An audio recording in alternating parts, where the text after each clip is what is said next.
Gentlemen, wait a few minutes for some people to get in here. Hopefully everybody's having a great and wonderful day. We're going to do some knife sharpening. We're going to teach how to properly get a knife sharp. Now, I know some people, a lot of you guys, if you guys watch my videos, you guys probably know quite a bit, but a lot of people do not understand just the little basics or exactly what's going on. So we're going to talk about that. We're going to use the Xarilk sharpening system, and we're going to talk more about that system here in just a moment. Let's see. Why does it look weird today? Huh. Does not look normal. There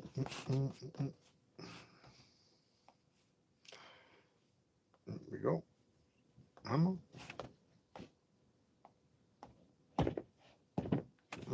Yo, baby.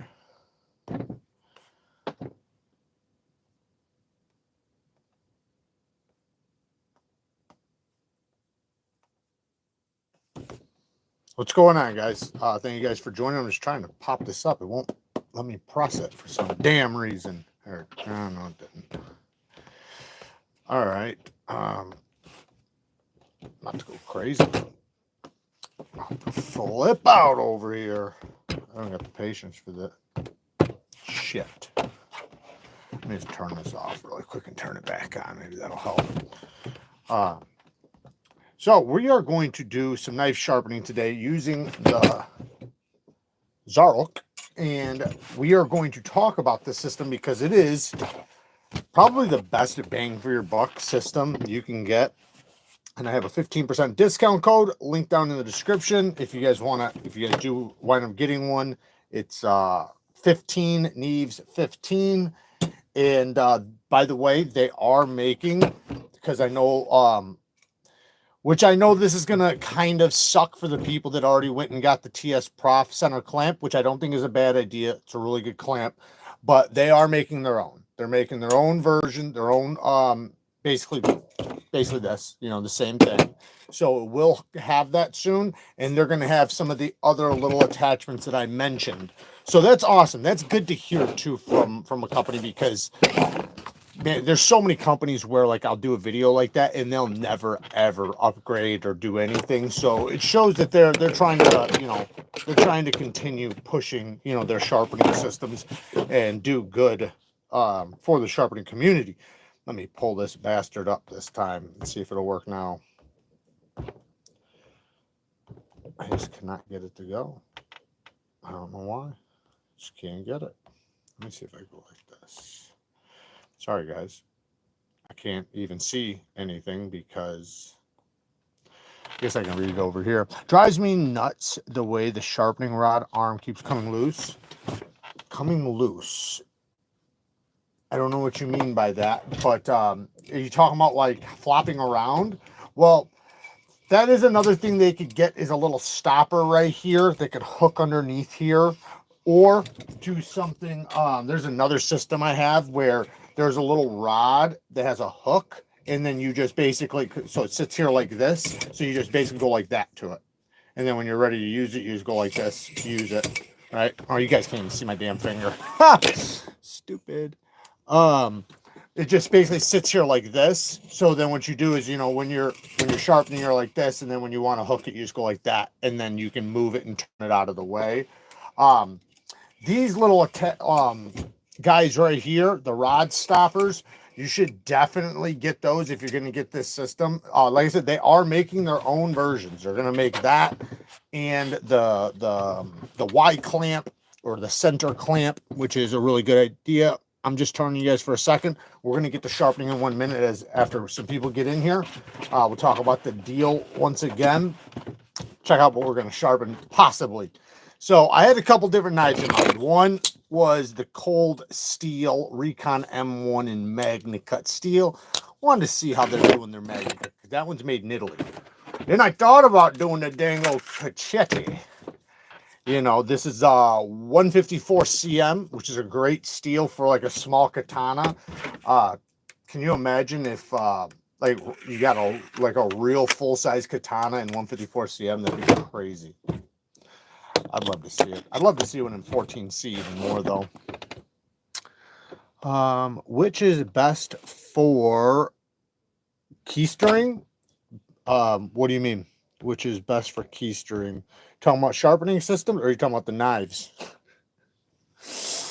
If you're trying to keister a sharpening system, then you're probably going to want to go with the field sharpening folder. It folds up, fit right where you need it. This is pissing me off. All right, let me play.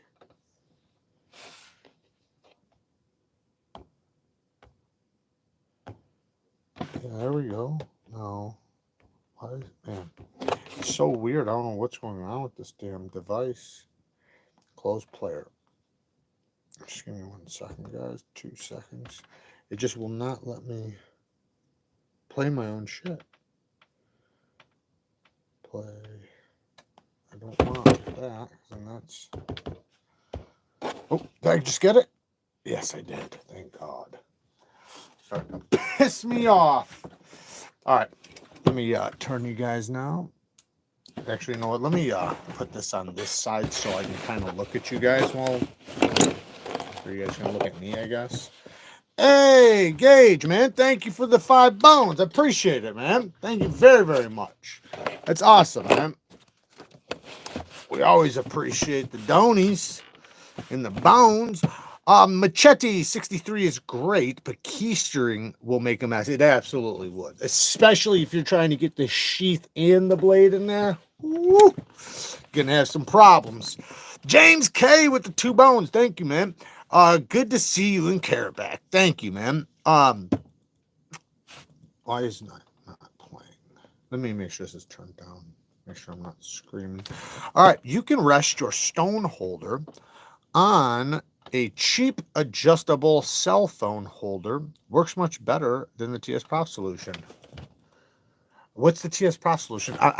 The TS Prof solution is a hook. Mine's great. I love the way the KO3 is. I don't like the way the Cadet is, which I'm guessing is what you're talking about, which this system would be more like, where it's just like a little thing and it hooks underneath there. I don't like that either. Chevy with the 2 bones. Thank you, man. Appreciate the 2 bones. Thank you for the love. Will you be attending Blade Show Texas? CJ, yes, I am. Thank you for the 5 bones. If you're going to be there, I will see you there. Yeah, it's going to be a fun time for sure. It's going to be a good show. Great show. I'm also going to be in Atlanta. Does that sharpen knives? Yes, it does. So what we're going to do is we're about to sharpen some knives with it here in 1 second. I've thought about doing, so I do have a freehand stone, because I thought about, because some people, I get, maybe they do realize, but you're doing the exact same thing, whether I'm using freehand or this. Just the difference is this is basically acting as my hand, right? But when you understand the concept of sharpening and exactly what you're trying to accomplish, it becomes a lot easier, because like, I know when I was younger, right? And my dad was trying to teach me to sharpen. This is when I was like a little kid. And I don't even think my dad at the time, he really knew, you know, high level of sharpening, but he, you know, he knew enough. And I had like a little spit stone, and I was trying to sharpen, and I felt like I was sharpening for such a long time. Like, you know, I had like what looked like a bevel set, but what I didn't acknowledge, because I didn't know any better, was that it takes a lot longer. And I was using literally a little tiny stone, you know? So like, of course that's going to take forever, right? Like I would have had to have sat there for like 3 hours probably. And it was only 1 stone, and the knives back then were super thick, even the folders.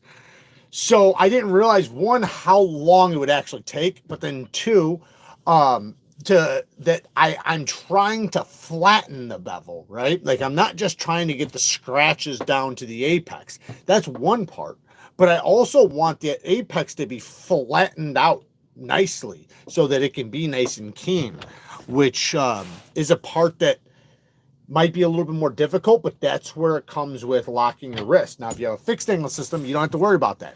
you will be able to get a perfectly flat bevel because this will hold the angle for you. Now, what are we going to sharpen? What should we sharpen? Should we do the cold steel?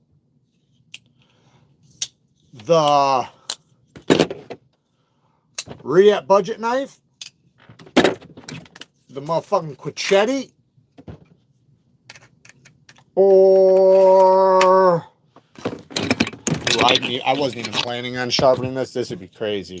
The Freeman. Ooh, this thing's crazy, man. I love this knife. It's so thick, though. It's like 50 thousandths behind the edge. It's ridiculous. It don't even make sense.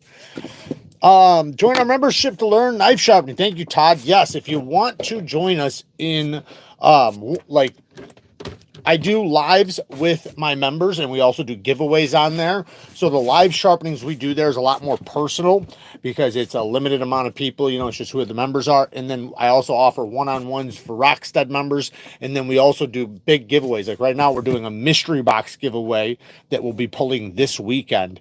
We have 5 mystery boxes full of shit. From like just all different types of stuff. Multiple knives in each box. Let's sharpen. Let's do it. Do the Freeman. I know you want me to do the Freeman. You guys want me to do that Freeman, don't you? Whichever you're going to put a mirror edge. Well, here's the thing. 154 CM will not do great with a mirror polish. I do it just to do it because it's, you know, fun. But this being Magna Cut should potentially take a good mirror. But I don't know how hard they're running their Magna Cut. So technically Magna Cut, if you have it 61 or lower, it doesn't do well with a polish. Now this Magna Cut might take a good polish because it should be 63, 64, but I'm not positive. Okay, so this, I have a 15% discount code on the system. This is the best bang for your buck system. This is about, without the discount, it's like $109, but with the discount, 15% off, it's going to be under $100. And I have the link in the discount down in the description. This is the best bang for your buck system. I do have a full video on it. Now, I do recommend getting a couple upgraded parts. However, because they were paying attention to my video, they created the parts for you guys. So they're not completely finished and in stock yet, I don't think, but they'll be soon. And the parts they're going to create is the Y clamp or the single clamp, which is going to be the most used clamp. This is way more valuable than these 2 clamps. So that's awesome that they're going to do that. And then they're also going to give you rod stops and stuff like that. So those things are coming. I'm pretty sure they'll be sold separately. I'm not positive on that. I'm sure they'll have a package eventually. But if you already bought the system, I'm sure they'll have stuff sold separately. He might even be in here because he was supposed to join us. So if the company is in the chat, give out some information if you know any dates, times of when, you know, the extra parts will be available, whether or not I'm sure they'll be sold separately, but I may be in the market for that sharpener. Ken Onion WorkSharp is fast, but it's definitely not as precise. You're never going to get, no matter what, you'll never get as sharp of an edge off of a belt sharpened edge, a factory edge, or any kind of edge like that compared to a stone sharpened edge. It's just not possible. There's a lot of variables on why, but stone sharpening is the highest level of sharpening, the highest level of quality, even to edge retention. Like these tests have been done where, like, say a belt sharpened edge compared to a stone sharpened edge. A stone sharpened edge lasts like 50% longer in some cases, depending on the steel. Like for like super steels. Now for like a simple steel, maybe not that much, but it still will be longer. Literally gave away my old WorkSharp to a coworker today. I give away a lot of stuff too. I just sent shout out to Erica EDC. I just sent her a bunch of resin bonded stones. She's never tried any. I sent her some Atomas, some Atoma diamond plates, my favorite diamond plates, and then some bonded stones. So let's get to sharpening. You guys wanted the Freeman, huh? This dick-ass motherfucker. You guys are going to have me here for 6 days sharpening this bitch. This thing is thicker than the Quichetti by far. Like, I swear to God. Let's watch this. For those of you that understand thicknesses and edges, okay, so for those of you that don't, 10 thousandths would be like a super thin edge. 20 thousandths would be like an average edge. This is 57 thousandths. 57. This is like me sharpening at least 3 regular knives and like 7 fucking thin edge knives. It's crazy, man. It's so thick. It's unbelievable. What you guys want though? I've been wanting to sharpen this guy though, because here's the thing. We're going to do a V ground edge on it because I wanted to do that anyways. It comes with a convex edge. The whole grind is a convex, and you see the scallops in the grind. So the actual bevel, the reason why it's so big is because it's so thick behind the edge. Now, if I put like a low angle on this, it'll be massive, the bevel. So I don't know if I'll do that or not, but I want to put a V ground edge because a V ground edge comes out typically sharper than a convex edge. Now, convex edges are fucking brutally sharp. I'm not saying they're not. It's just the geometry, right? A V grind can be thinner than a convex. So, all right, let's we're gonna clamp this sucker in. So, what stones am I using? Oh yeah. So I got here some bonded stones. These are the ones from USA Market. We got the premium silvers we're gonna start with. These are very expensive stones. We have some other ones over here. You could just get regular diamond plates. These are diamond too. The cool thing about these is, one, they allow you to use diamonds that don't wear out. Basically, these things will last a very, very, very long time, while a diamond plate will eventually wear out and you'll have to replace it. So you kind of invest in these, and then you don't have to keep buying them. You just buy these, and then, you know, you save money in the long run. So it's kind of like a buy once, cry once type of thing, instead of, you know, saving money now just to spend money later. Another thing is that diamond plates can't get up to the super fine grits like the 3,000, the 5,000 grit without just wearing out immediately, because the diamonds you can't get it over the surface and it not just wear off. So having a bonded diamond stone allows these stones to get up to the 5, 10, 15,000 grit edges. What do we got here? We got 160. That's what we're going to start with. Let me clamp this bastard in. I should have did the Quichetti, man. Best degree angle to put on a Hinder XM 18 3.5 20 CV. So I would ask you what you're using it for. I personally do. So I'm not telling you to do this. I do 15 on mine. I like them slicey as fuck though, because the Hinders are thick. So me putting a big bevel, but remember, the bevel's going to be big. The lower the angle, the bigger the bevel. So if you think that's going to look abnormal to have a big bevel, then you might not want it. But 17 degrees is a very common edge angle to put on Hinders. And then 20 degrees if you want a really tough edge. I tend to, not that I don't have knives that I have tough edges on, because some of them I do, but more times I'm going to go for less tough and sharper, just because I'm not doing impact, right? Toughness and strength is going to come from like hitting things more so than just cutting up like hard stuff or abrasive stuff. Like, you'll be able to do that. You can't get free stuff. What the fuck does that mean? What grade steel on that? This is Magna Cut steel. So it is a super steel, but I do not know the HRC on it. I imagine it's not as hard as some of this Magna Cut. I imagine it's probably 61, 62, maybe, hopefully, at least that, because this is a little bit older. And at the time when this came out, we had not done all the edge retention tests on Magna Cut yet. I had done like 2 or 3, and maybe more than that, but within a few months of me getting this, I tested a shit ton. All different brands, all different companies, all different HRCs, and so did a lot of other people, and we came to the conclusions of what works. Let me grab my driver.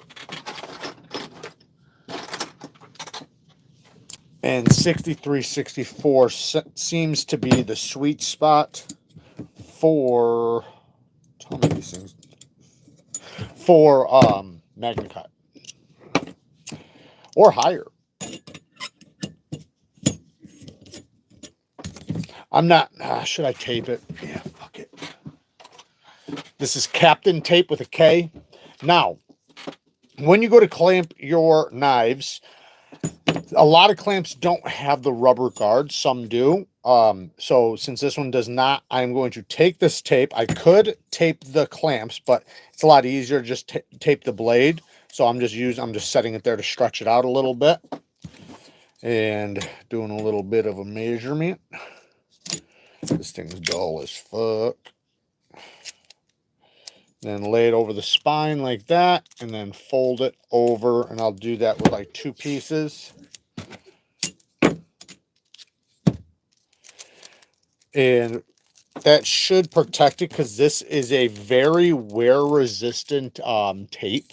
It's really good at preventing scratches from your stones.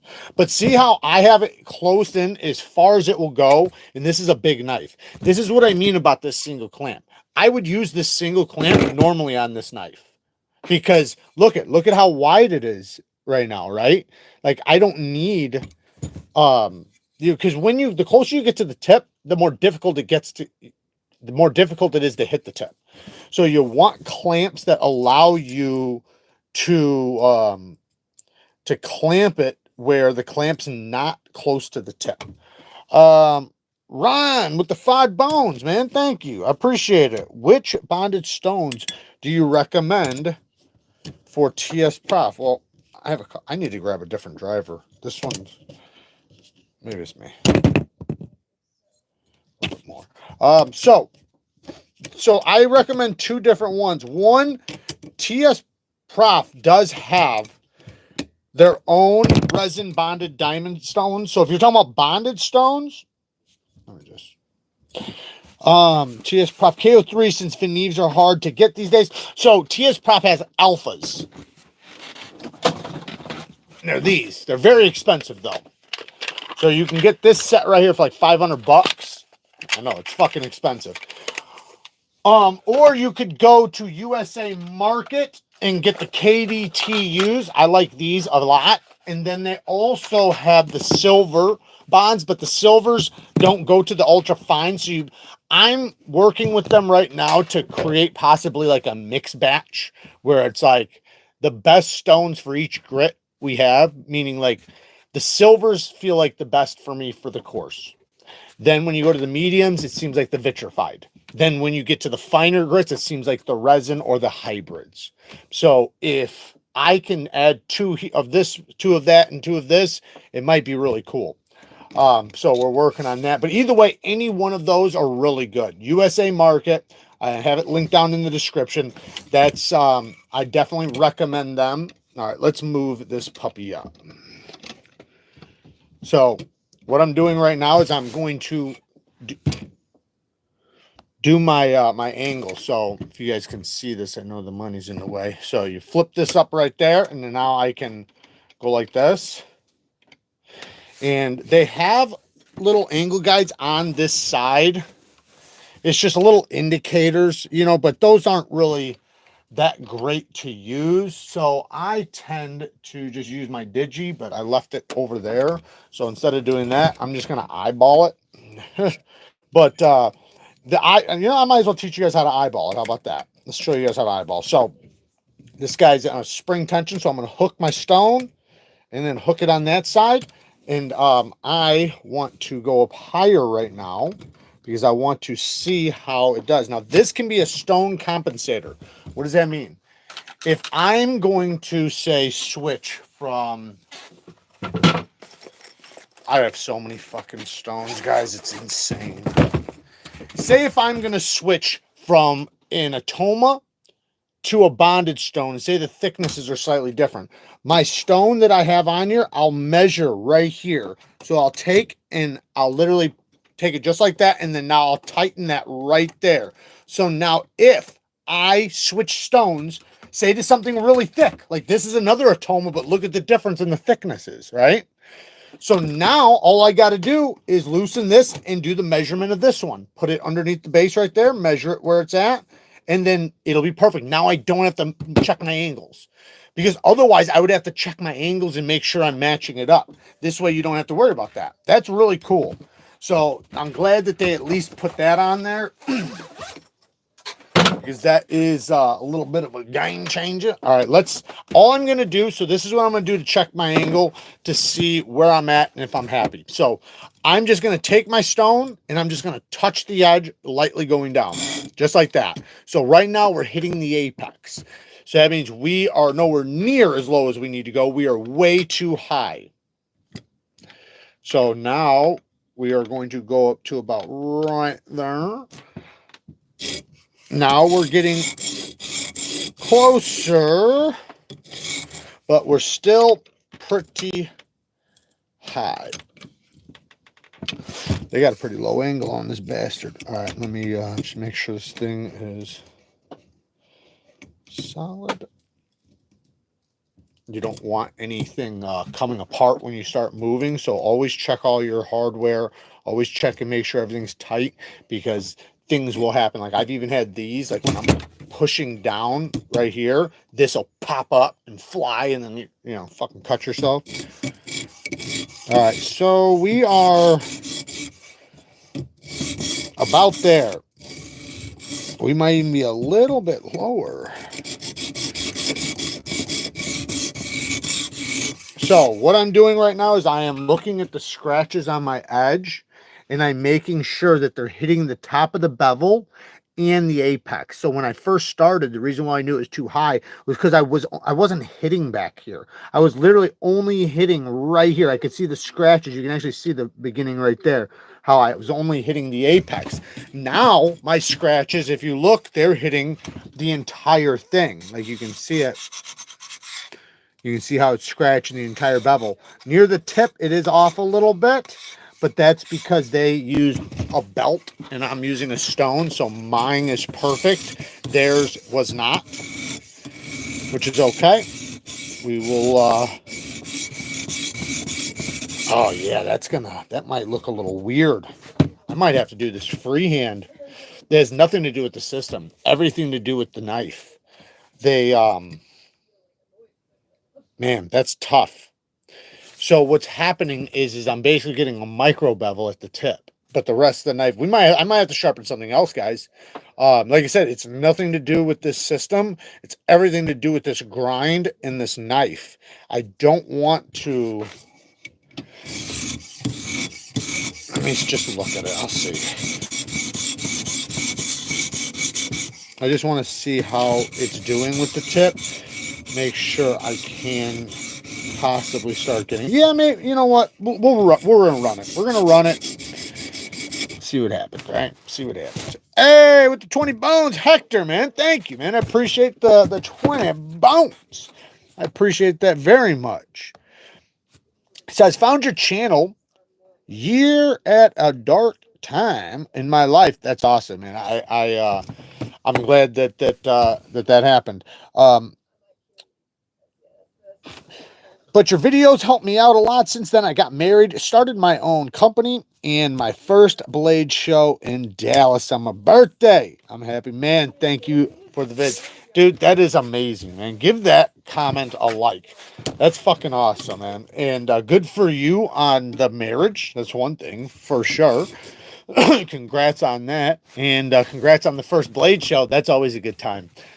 This year is going to be fun in Texas, man. It's going to be a blast. And then, yes, and like when I joined the community, I was going through some dark times, I was fucking trying to get my life back together after, getting felonies and, fucking up and doing all kinds of stupid shit. I was in and out of jail forever. I was on the run from the cops for fucking, I don't know, a couple years probably.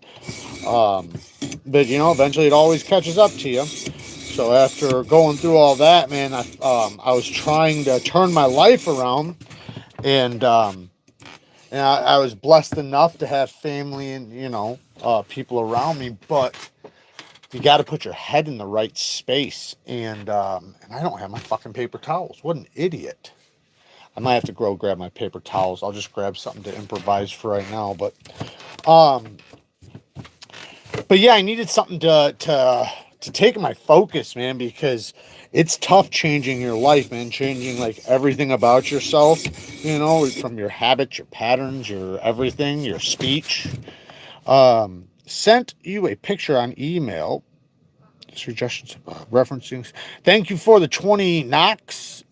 Sent you a picture on email. Referencing suggestions above. I can't get to the email right now. I mean, I might be able to, but I hate this device, and it was so tough for me getting here. If you want, I'll check it out after this live. It's just tough for me to flip back and forth because this device, like, if you were here when I was trying to turn this live on, it was just acting up. I don't know why. It's always been good. We have a new one. I should have grabbed the fucking new one. Stupid. Oop, oop, oop. See, that's one problem is I don't have, and I should grab one because I do got them. Okay. I thought I got one. Do I? Where's that?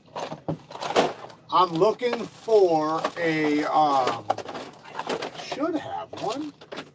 Maybe I don't have it right here.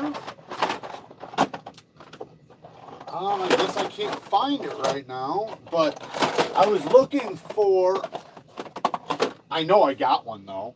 I was looking, oh, you know what? I bet it's in here. This is where I put all my TS prop parts. Okay. I got this for the Pioneer. It's an extra wide thing. I got tons of shit for the Pioneer. I basically turned the Pioneer into the KO3. Okay, so this is what I'm looking for right here. There's a Digi. We got a Digi in here too. 2 of them. Fuck, man. I got too much shit, man. But I love it. It's always awesome. Like right now, running into this brand new package right here with a stone holder and a spring. And hopefully Xarilk is watching. Get the spring one because now watch what I'm going to do. I'm going to take this sumbitch off. Well, you know what? Actually, I'll just take it off right here.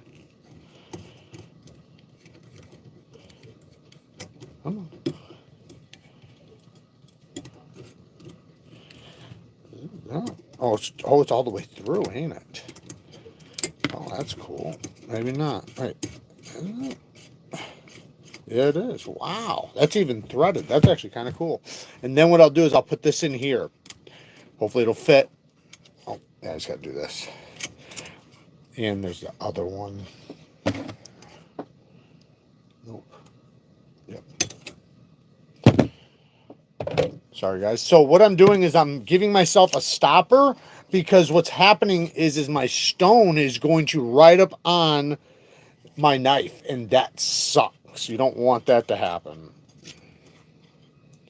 Oh, is it too small? Oh, no. This one might not fit this one, actually. Oh, yeah, it does. What the fuck? What was going on? Anyways, so now what I'll do is let me put this back really quick, and then I'll show you guys what I got to do. Screw this back in there. Where's that screw? So you see how I have it, the stone. So you have the beginning and the end of the stone, right?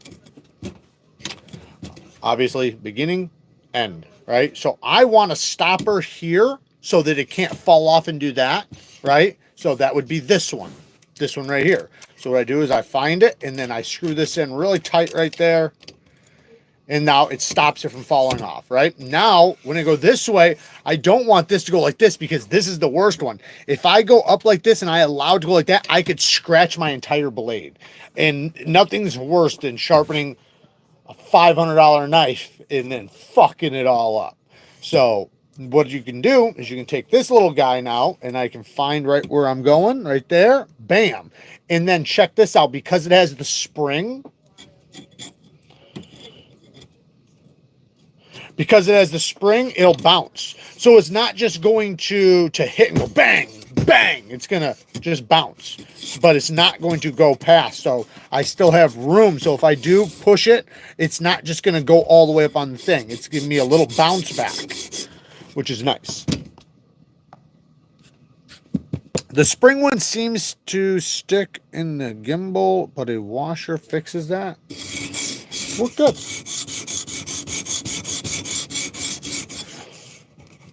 think I might go a little bit farther back. Yeah, there we go. I'm gonna, so I should go like this with you guys. Grab you guys by the neck really quick. Give me 1 second. Let me grab you guys by the necklace and turn you around. I know you guys are bouncing all over the place. Sorry for those of you that have Tourette's. No. So what we're gonna do is I'm not hitting right here, right? So you see I'm just grinding along, right? Going from heel to tip. I'm trying to get my scratches to all run the same angle. I want them to look nice and uniform. Think about a serrated blade, right? The serrations look the same, or a saw blade, right? They all look the same. You want the same thing here. I just want them running at an angle. So if you look, you can see the scratches on my bevel. They're all running at an angle, right?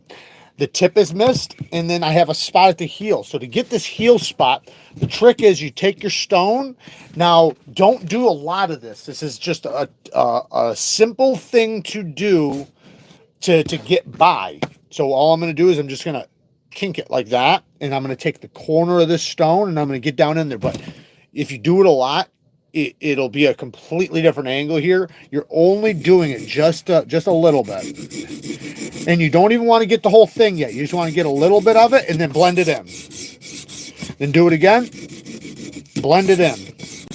That's how you get specific spots. You turn your thing, get the corner of the stone, get in there, and then blend it in. Like you do like 4 or 5 passes and then blend it in with like 5, 6, 7 passes. Otherwise, what will happen is this angle will be completely different than this angle.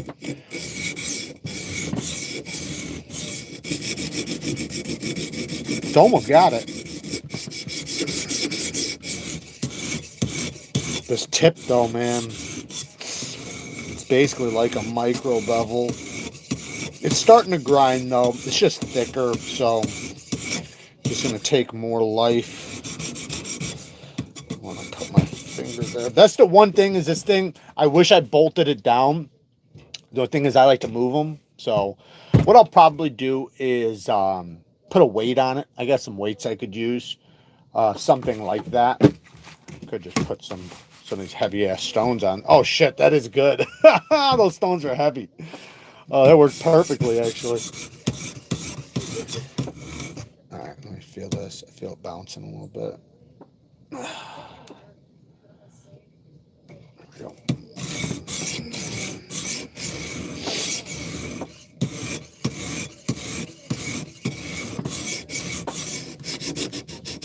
Jared, do you ever think you'd have a freehand sharpening contest between you and Outdoors 55? This is the showdown. The people need it. I do it just for fun.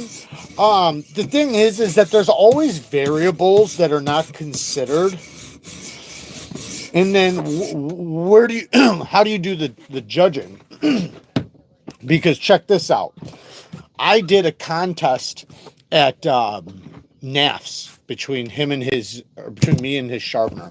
I did a little fixed angle system because they didn't have stones, so I used the WORKSHARP, and then he did his belt edge, right? And then he beat me in the sharpness tester on the best sharpness tester, but then his couldn't even cut paper towel. Mine was fucking right through it.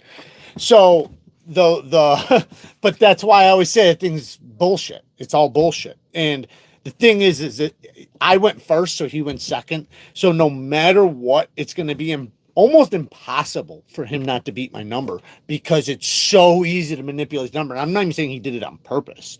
I'm saying it's just what happens because all it takes is me to be slightly faster or, and then another person slightly slower. So if I'm going as slow as I can and he's slightly faster than me, he's going to beat me.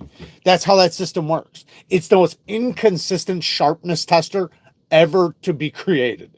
It is not accurate at all.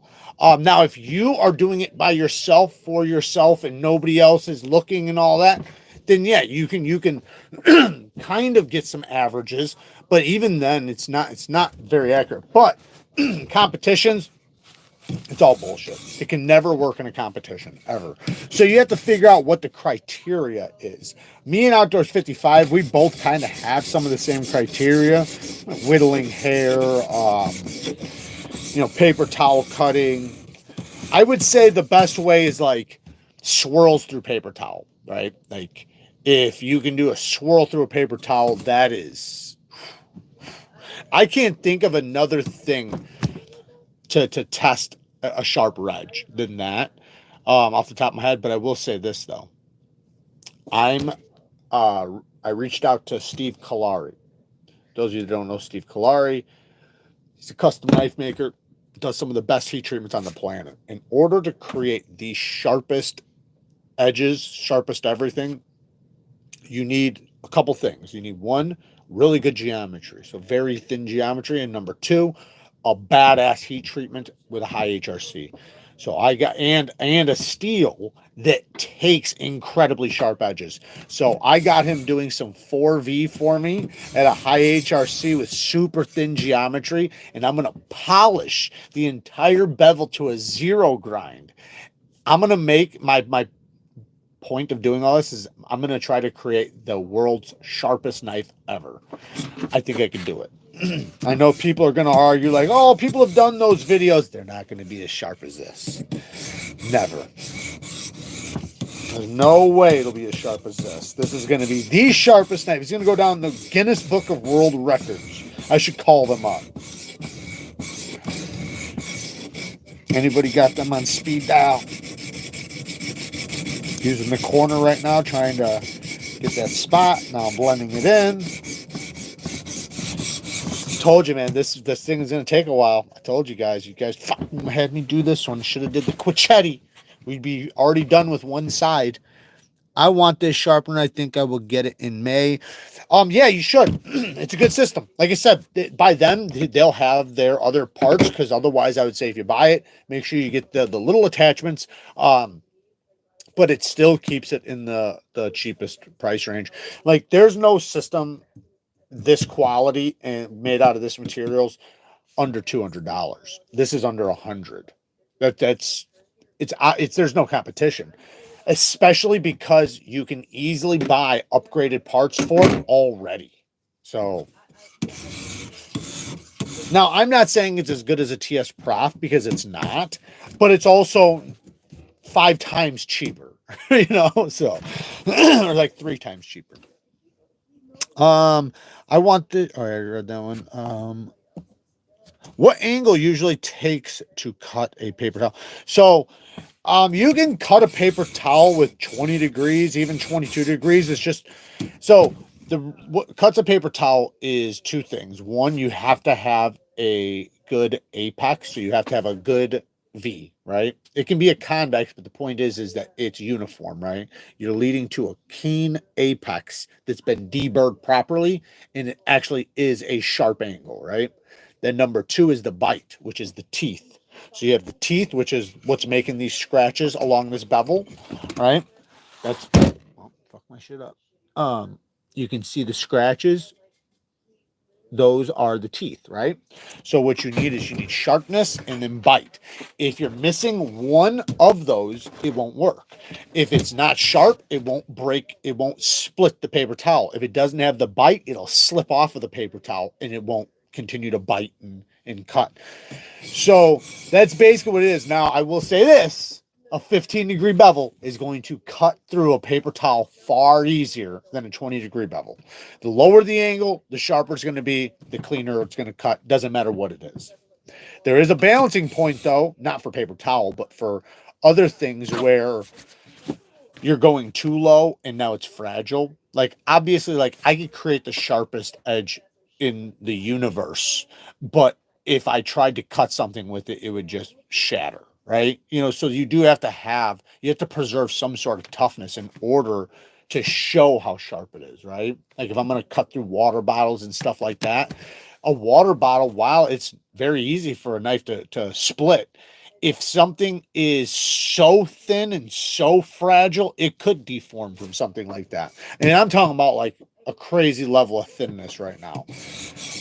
That's why the knife that I'm going to create with the zero grind, hopefully, if not, I'll just do a bevel on it, but I'm going to try the zero grind. That will hopefully have like super thin geometry while still holding and preserving a little bit of strength.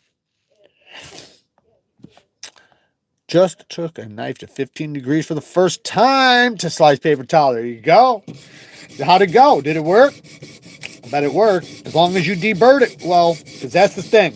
You got to work on your burr removal, which we're going to talk about in this video, because that is one of the most important things. You know, I know this is boring right now. I'm just sitting here grinding and grinding, you know, but it's your guys' fault. You guys told me to pick the fucking Freeman. I shouldn't have even gave it a... I shouldn't have even allowed it to be in the damn question, but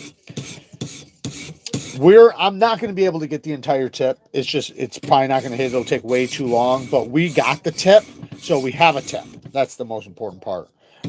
I don't want to get frustrated and wind up rolling it.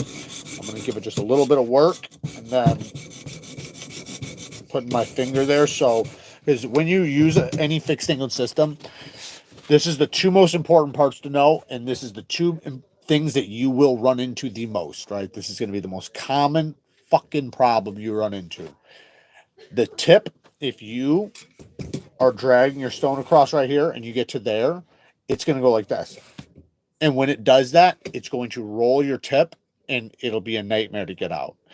You potentially could ruin a knife that way. You do it 2 to 3, 4 times, which you'll find out that it happens very easily. Like, it's so easy to do.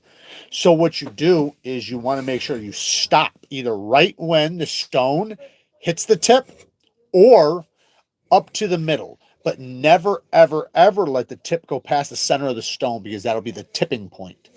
So what I like to do sometimes is I'll put my finger right there and I'll just hold it. So then when I'm going like this, I can feel the stone hit my finger and it can't fall. So now it can't roll over it. And when you're doing bellies like this, lay the stone flat, and as it's coming around, leave it flat. Let it kind of turn like this as it's going around the belly. Like right now it's flat, but then as I go around this way, it starts going like this, which is good because I wanted to get to the tip, just like that. So allow it to do that. Basically just allow it to stay nice and flat on the stone. Sometimes it feels kind of cool to angle it like this as you're sharpening it, because then it kind of takes the turn for you and it works really well. All right, we're going to flip to the other side. I do have a burr from heel to tip, but the back of my bevel's not hit here, and there's a tiny drop at the apex right here. We're going to fuck with that in a little bit, though. All right, now I'm just going to do one reverse pass, and I do this to get the burr out of the way because I don't want to just tear it off going that way. I'm just trying to flip it back over to the other side, and then let's... Okay, so really quick, now you can see what it looks like before the scratches. If you can, I'll try to hold it still for a second. Look at the bevel before I put the scratches. I put a little bit on there just now, but not really. Now, watch when I drag it across. You can see the scratches. See how they're not hitting the tip right there? So you see how it like got smaller near the tip? That's the problem with the tip. Okay, same thing when I'm going this way. As I'm pushing this way, I'm kind of allowing the stone to go like that just a little bit. See how it's like canted to the right? Because this is my right hand. So as I'm going this way, I'm kind of allowing the pressure to go that way because I want it to take this turn with the knife and then go right to the tip. But I don't want it, again, to go past the center of the stone. So now what I'll do is I'll just kind of have a stopping point for my arm. Like because you have to pick up this muscle memory with the tip, because I'm telling you, no matter what, I could tell you all day and you're still going to fucking roll a tip. It's just the way it is, because you got to get the muscle memory of stopping. So what I'll do is I'll have a spot of where I won't allow my arm to go past. So basically, like when I'm doing it, whether it's my shoulder moving like this, my hips or my body, I know right there, I cannot let my arm go past this spot, and I won't even have to look at a point because I can feel it. You know what I mean? So that's good. That's just another indicator so that you don't ruin things. Obviously, pay attention and don't look away. But I'm just saying, like, after you get really good, you'll set yourself up for success by having multiple different ways to do something so that it comes out perfect. A lot of times you don't really want to worry about, you don't want to get too crazy like I do off the bat, but eventually you will, eventually you're going to lose your fucking mind. No, I'm just joking. Super Steel Steve's now. There he is right there. We were just talking about him. That's the guy. That's the guy we were just talking about. I actually just did a video on his knife that's going to be at Blade Binge in a couple days. Awesome fucking knife. I wish I had it sitting here. I got it sitting over there. Stupid. Oh wait, no, I don't. I got it sitting right here. Yeah, boy. Look at that. Beautiful knife. With the Tiffany blue G10 and the fat carbon fiber. Beautiful sheath with the matching Tiffany blue. USA made. You can find it at. You can watch my video I posted earlier if you want to see it a little bit more closer. But yeah, like I was telling you guys, best heat treater in the game. He does some of the most incredible grinds, steels, heat treats, just because he uses, kind of like Spyderco, he does an abundance of steels, right? A lot of people are limited, which there's nothing wrong with it. I'm not like shitting at anybody, but they're limited to what they can do. Well, he pushes himself to a point of which he does everything. And if he's not doing it, he figures it out.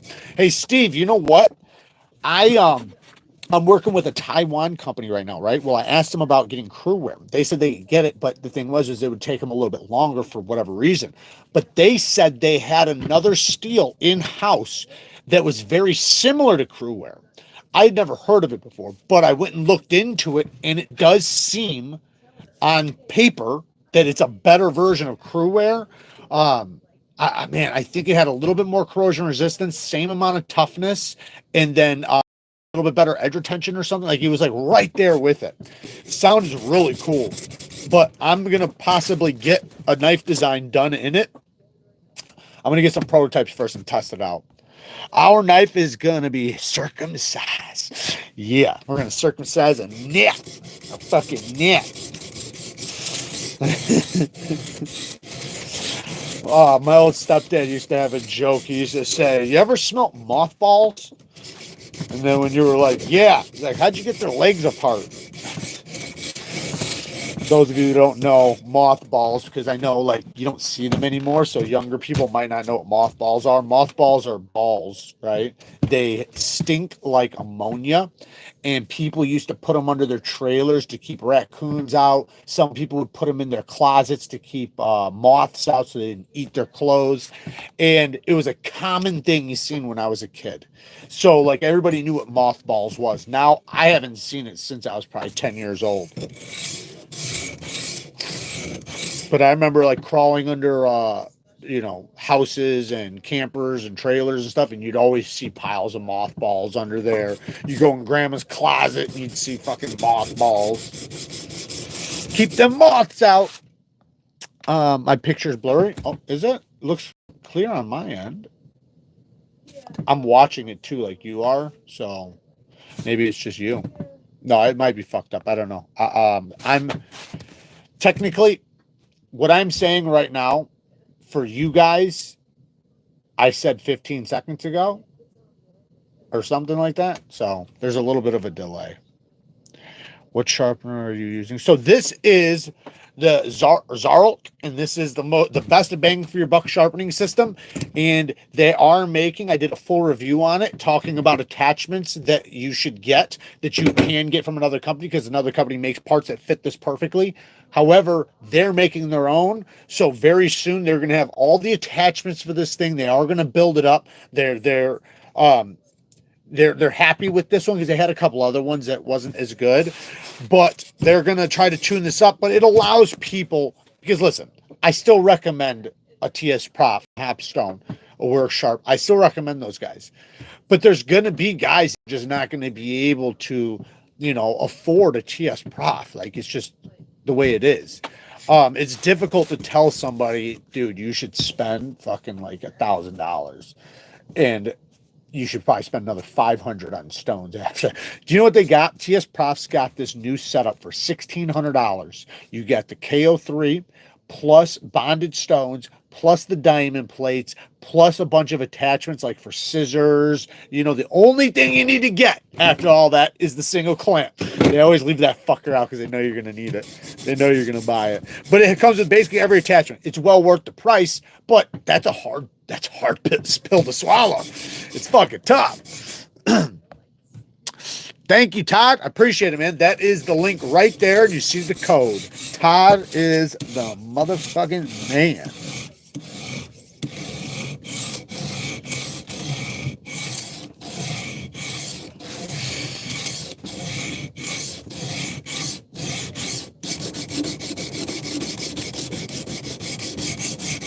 So I'm making sure I'm going at an angle because, well, one, that's the direction, it just feels good going. But two, when I strop, this is the same pattern the strop is going to do, just in reverse, right? So when I strop, I'm going to strop like this, right? Same concept. Scratches go in the same direction. Also, when I'm using a knife, right? When I'm using a knife, I'm cutting that direction. So if I take this knife and I cut something right now, right? I am literally going to cut this direction, just like that. Same direction the teeth are going, and it just helps him be more effective. Now, somebody asked me earlier, can you sharpen tip to heel? Like, would that scratch pattern be okay?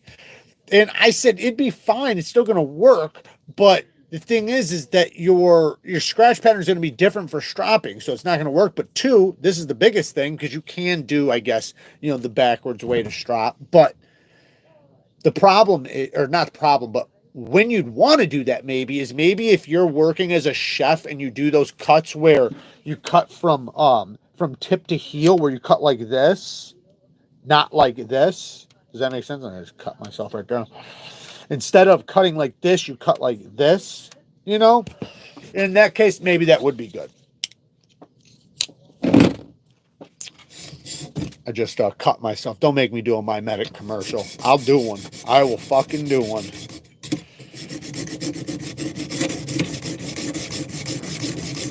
So again, I'm doing that little trick. Let me grab a Band-Aid.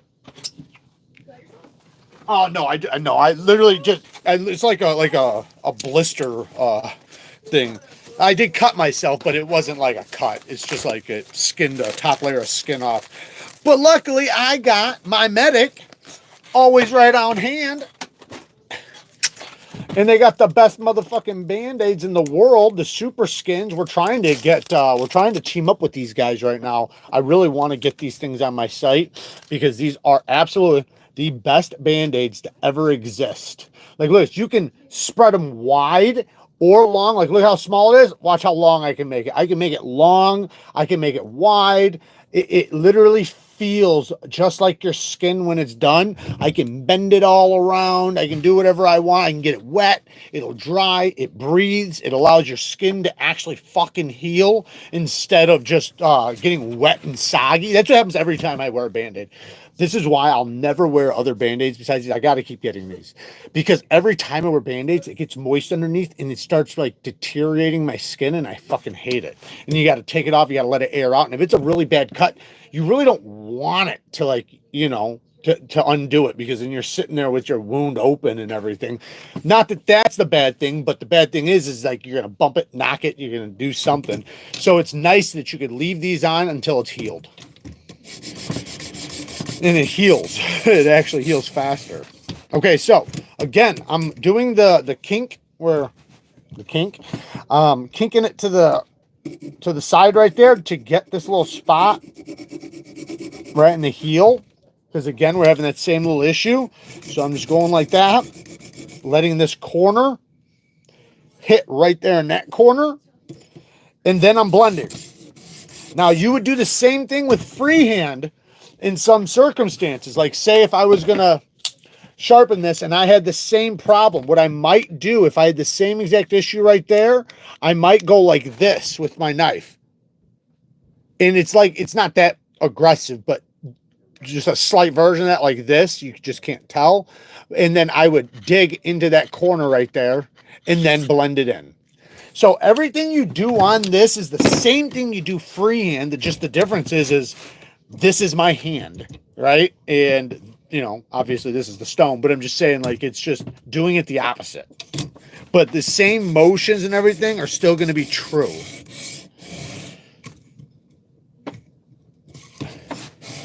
This tip, man, is fucked. It's just too thick. And I'll never get it in one sharpening. I'll have to finish it in a second sharpening. Remember, this thing was 57 thousandths behind the edge starting off. It's probably 65 thousandths now. I should check it. That's crazy, man. That don't even make sense. This thing needs a deep hollow grind. English only, please. How many new sharpening companies holla at you every month? 2 or 3. I don't accept them all. I've gotten some stuff you guys never even seen because it was just so bad. Like, I didn't even want to give it any time. I have one right now that I might show just so people don't want, because I typically want to show it because I typically don't want people to waste their money. I have a couple that whoever made it had no idea about what sharpening is. They have no fucking clue. Like, it doesn't work, put it that way. It just doesn't work. Then I have another one that, like, is kind of the same way. It slightly works, but not good. So whoever invented it just said, I can make money making a sharpener, but doesn't actually know what it takes to make a sharpener. So it's good for me to test all of them out there so that I can show you guys what's bullshit, what's not, what's a gimmick, what's good. Because only, I would say a good portion of them are good if you spend over $200-300. If you spend over $300, you're going to get a good system. But you spend $100 and less, you have like a 75% chance it's going to be shit. Like a big chance, like way bigger chance that it's going to be shit than something good. Like WORKSHARP does good, but that's, you know, for that system, what is it, $250 and then $450 if you get the big case and all the stones and everything. But you can get all the diamond plates, the strop, the ceramic. You basically got the whole set that you need, except for the bonded stones in the case for $250, which is a good deal. Their precision that was much more affordable. That one, the only way to make it good is you have to buy attachments. So then it's not that affordable anymore. Lansky's okay, right? It'll get you by, but it's definitely not an elite or a professional. Remember, that thing's like 30 years old. Like, that was the first sharpener I ever used when I was like 8 years old. And I'm almost 40. So, like, that thing's been around forever. So, it's not something like, while I think it's a good budget system for somebody starting out that doesn't want to get serious. But if you're sharpening like thick knives, a lot of knives, or want to sharpen often or anything like that, that ain't what you're going to want. That's like something you get to sharpen once a year. That's what it's for. Maybe twice a year. Some people are okay with it just because some people are more patient than others. I'll say this: if you're going to get the Lansky, get the diamonds. They work 10 times better than the other ones. Which steel were you saying was similar to Crewware? I joined halfway through, so I don't know the name of it. I'd have to go look. So I'm working with a company right now out of Taiwan, trying to get some OEM work, and I asked them because they were asking me what steel I wanted to use. They got the design, they've done the 3D rendering, we're ready for prototypes. So they're like, what steel do you want to use? And I'm like, I'd love to get Crewware. And I said, is that possible? They said it is possible. The only thing is that they don't have any in stock on hand, and it'll take a little while to get. But they said, but we do have this other stuff that's in stock right now in-house. It's some new shit, and it's very similar to Crewware. Well, I didn't believe that, honestly, when they said that. I was like, yeah, right. Not that Taiwan's not trustworthy, because they're actually really good, and they've been great so far. But I went and I just looked it up, and yeah, it actually is very similar. In some ways, it might be better. So I'm excited about it. I might as well try it in a prototype. Now, does that mean it's going to be good? I have no idea. It might be absolute dog shit, but I figure why not? Like, why not try it on a prototype? I have 2 prototypes coming. I'll test it. And if it is what it seems like, then might be something special. Because that would be awesome. I love fucking Cruwear, man. Cruwear is such a good steel. Like, Cruwear is one of my favorites. Like, it's hard to bump Cruwear off of my list. Like, you know, I have a top 5, but technically I have a top 6. My top 6 is you know, it to me, it's even better than the top 5, because there's some that I don't want to take out. So, like, I could just interchange them. You know, like, say, Cruwear and 4V. Love them both. 4V and Rex 45. Love them both. K390 and Rex 45. Love them both. You know, so even MagnaCut. MagnaCut's a fucking awesome steel, too. That's what Steve's knife's in. MagnaCut. And I believe it is, well, I don't believe, I will know, 64 to 65 HRC. He ain't fucking around. He ain't fucking around with that 63 bullshit.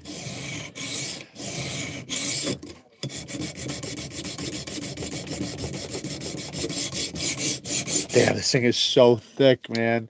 I knew this was not a good idea. One cool thing, though, is I started with the silvers, so I don't have to use water. Think about this whole time I've been spraying these stones. That'd be crazy. Is Rec 76 similar to M390 in edge retention, and how chippy is it? Chippier than even 10V or K390? So I have some, but to be honest, I haven't tested it like that. I'm going to do a video on it soon. I have to still sharpen it, so I don't want to speak on it out of pocket. So I can't really speak on it right now. I've only tested the factory edge, and you can't go off of a factory edge.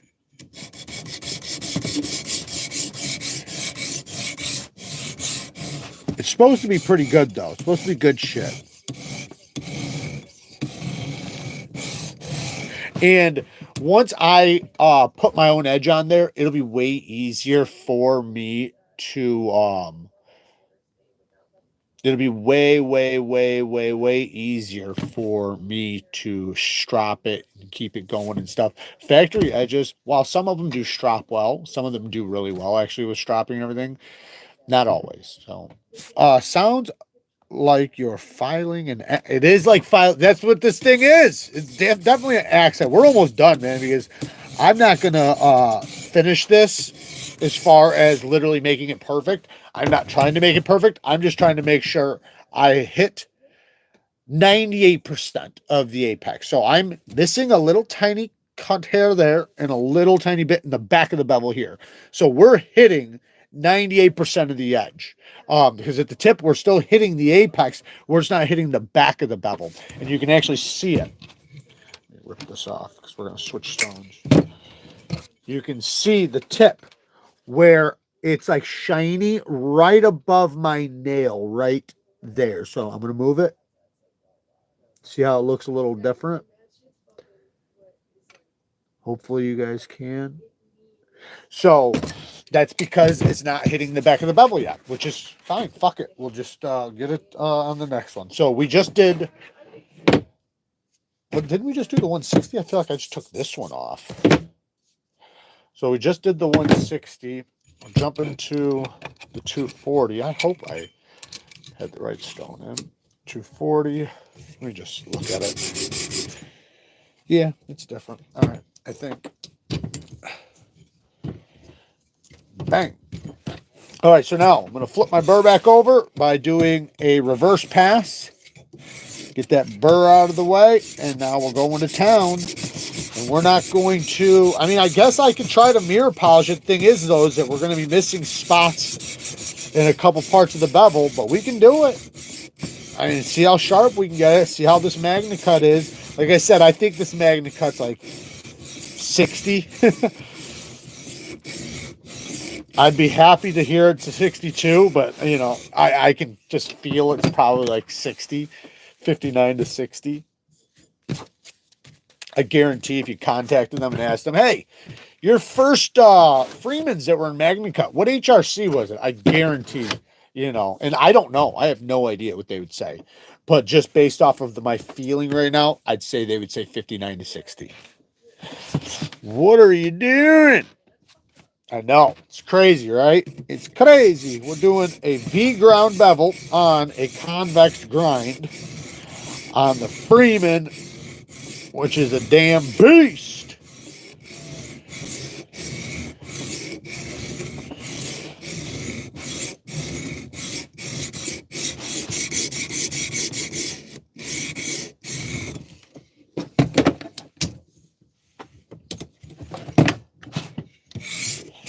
It's going to start going a lot faster now, ladies and gentlemen, because I'm past the first stone, which means pretty much,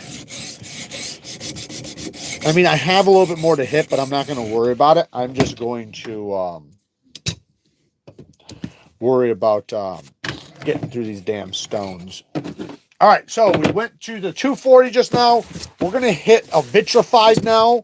I love, wait, that's 325. So no, I guess we have one more silver, and then we will move to, where the fuck are my vitrifieds? Here they are.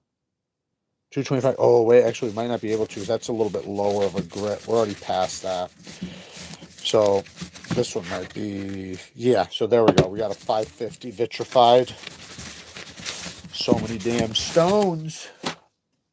Let's start with the silver, 325. So we went from 240 to 325. You can jump a little higher than this if you want to.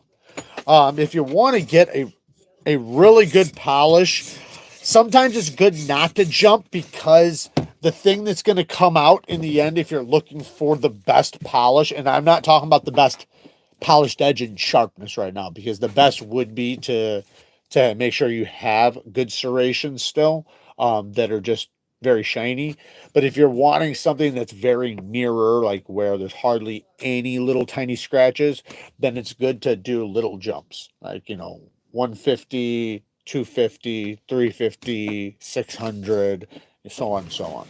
You don't really want to go like 300, 1,000, 3,000. It'd be a lot more difficult, and you'll spend a lot of time trying to get those scratches out, instead of just spending, you know, a couple seconds on your stone, because it's damn near the same grit. So you're just replacing it with the new one. Makes it a lot easier.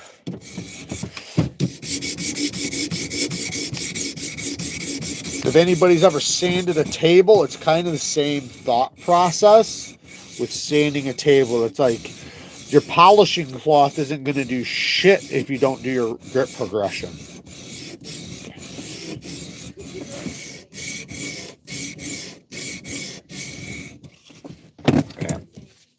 It's almost like this thing convexes itself. Almost, this is a V-ground edge, but it looks like a convex edge.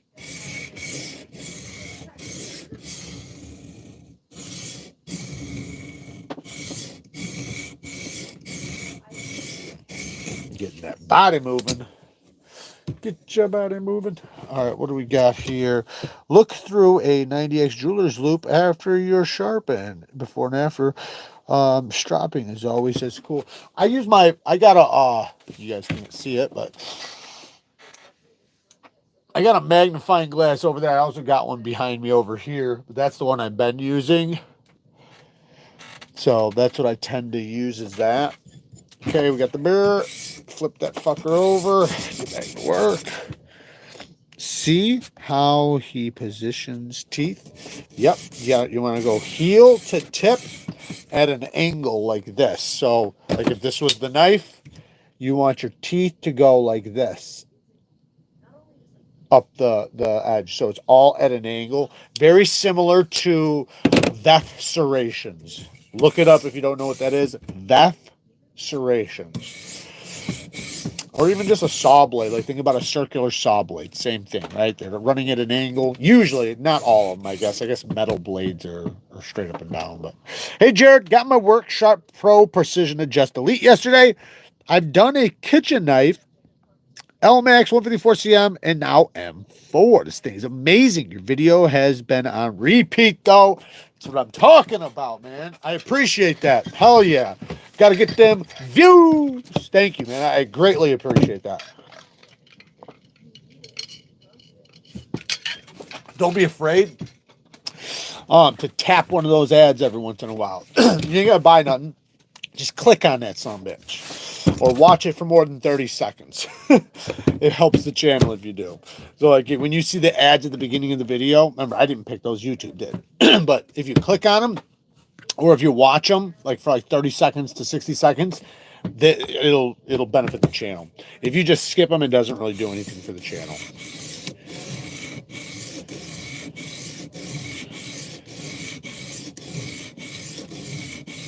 Not that I'm asking you guys to use those ads or anything. I'm just saying clicking on them, you know, gets me a little kickback.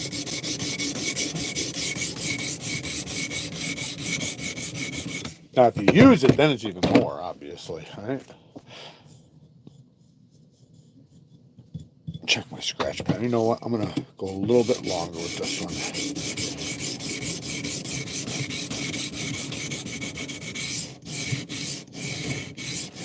Okay, let's switch stones, and I'm not going to flip yet. I'm just going to go right to the vitrified 550. We got the vitrified 550. Spanky, what's up, brother? Been a member for 36 months with the Benchmade. Shout out to Spanky. Anybody who is a member, watch for the giveaway this weekend for the mystery box giveaway. Ooh, it's going to be fucking awesome. 5 people are going to win a lot of shit. Not in total. Each person is going to win a lot of shit. 5 different people are each going to get budget knives, premium knives, some other doohickeys that are going to be in the box.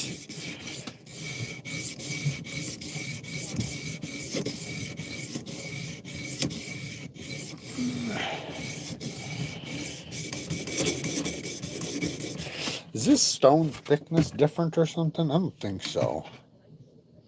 No, they're identical. Maybe I'm adding pressure or something? It just looks a little off. I'm seeing facets. I shouldn't be seeing facets on a fixed angle system. I wonder if something shifted. I don't think so. Maybe I just need to spend more time. You know what? The vitrified might need a little... That's what it is. The vitrified needs a little juice on it. That's the problem. She needs some juice. That's dish soap and water combination. You just mix enough ratio that when you shake the bottle, it goes silent. You hear how it went silent? That means the ratio's good.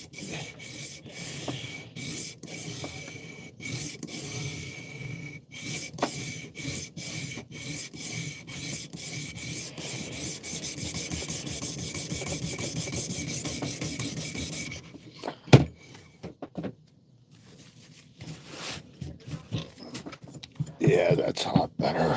But still, I'll see a little bit of facets in me. Neeves and knives giveaways are good shit. Hell yeah, they are. We try. I kind of feel bad, though, because I did fuck you guys over on one giveaway. You guys probably don't even remember. But I haven't forgotten about it. We're still going to do it again. But, yeah. Sometimes, man, it's just tough, man, when you do a giveaway and then the person doesn't fucking claim it and you wait forever for them to claim it. You give them all these opportunities. Then you got to redo it all over again. It's like the amount of time and effort you put in to giving something away. And there's been times I've given something away like 5 times because people just, they'll go and they'll enter a giveaway and then never go back and check. Can you imagine? Like, I'd be so pissed if I knew I won $1,000 worth of sharpening fucking gear and didn't even just go claim it. Even if you didn't want to sharpen anything, you could have just sold it. Shit, I probably, you know. Steve, welcome to the Benchmade. Shout out to you, man. Hell yeah. Go enter that damn giveaway. It was the last membership. It's really short. It's like 3 minutes long. All right. Let me ladies. Flip. Hey, I'm on the edge. What's up, man? Thank you for the 10 bones. Waiting for my knife and excited. Hell yeah. So if you guys don't know what he's talking about the Neve Knife Co. Offender is in stock, ready to ship right now. We got different color options for hardware if you want to pre-order the hardware. But badassery all the way around. This is like one of the best users. Somebody contacted me today. This made me feel so good because I told you guys how easy this is to front flip. Like even if you're not good at front flippers, the same guy bought my misdemeanor and he can't seem to figure it out how to front flip it. Got this. He says it's the only front flipper that he could ever do, and he says he does it great. Like he says it's so easy to do for him.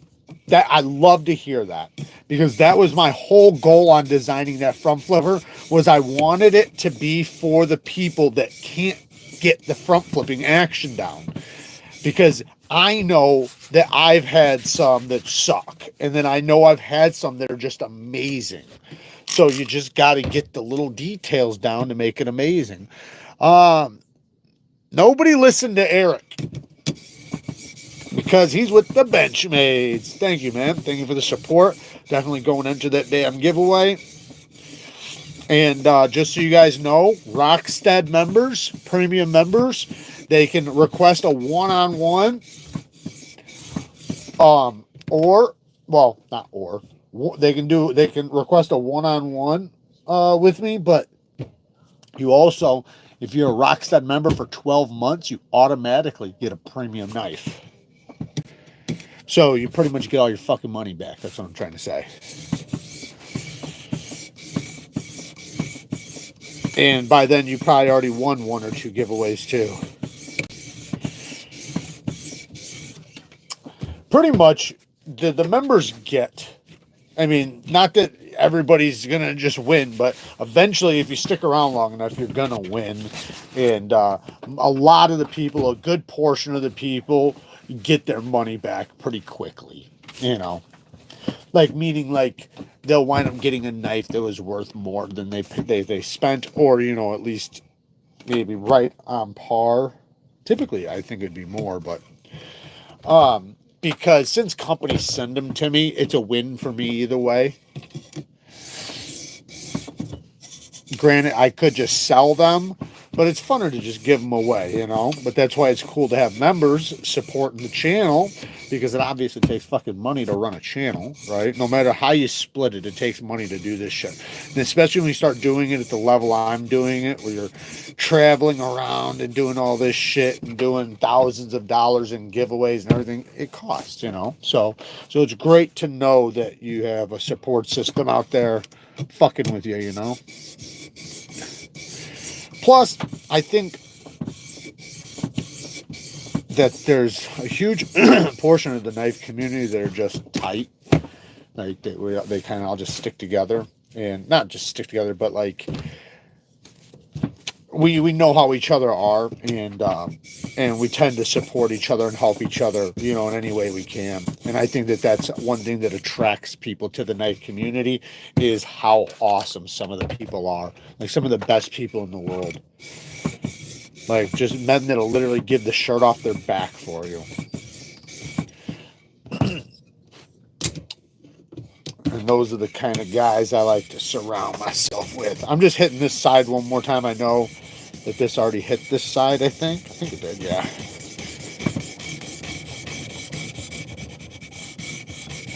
All right, let's get this guy off and then switch to some bandits. So we were at 550, right? Let's move all these guys out of the way. We're going to move to a 1410. What would that be? A 2014 would be 1200. That's too aggressive. We're gonna start with this one. Damn it. What the fuck is going on? There we go. All right. These are hybrids. So these are a mixture between the metal bond and resin bond mixed together to make a hybrid. So there's a little bit of both. Oh yeah. She's looking good.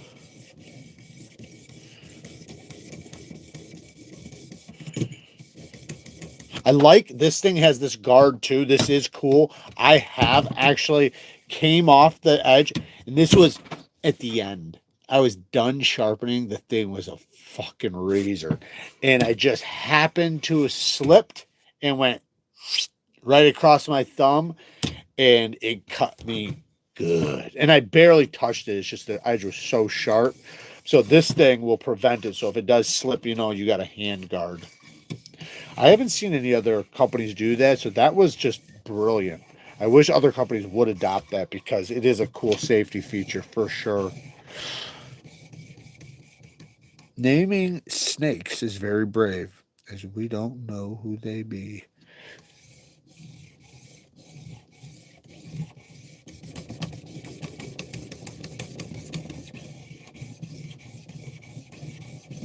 All right, this is looking good.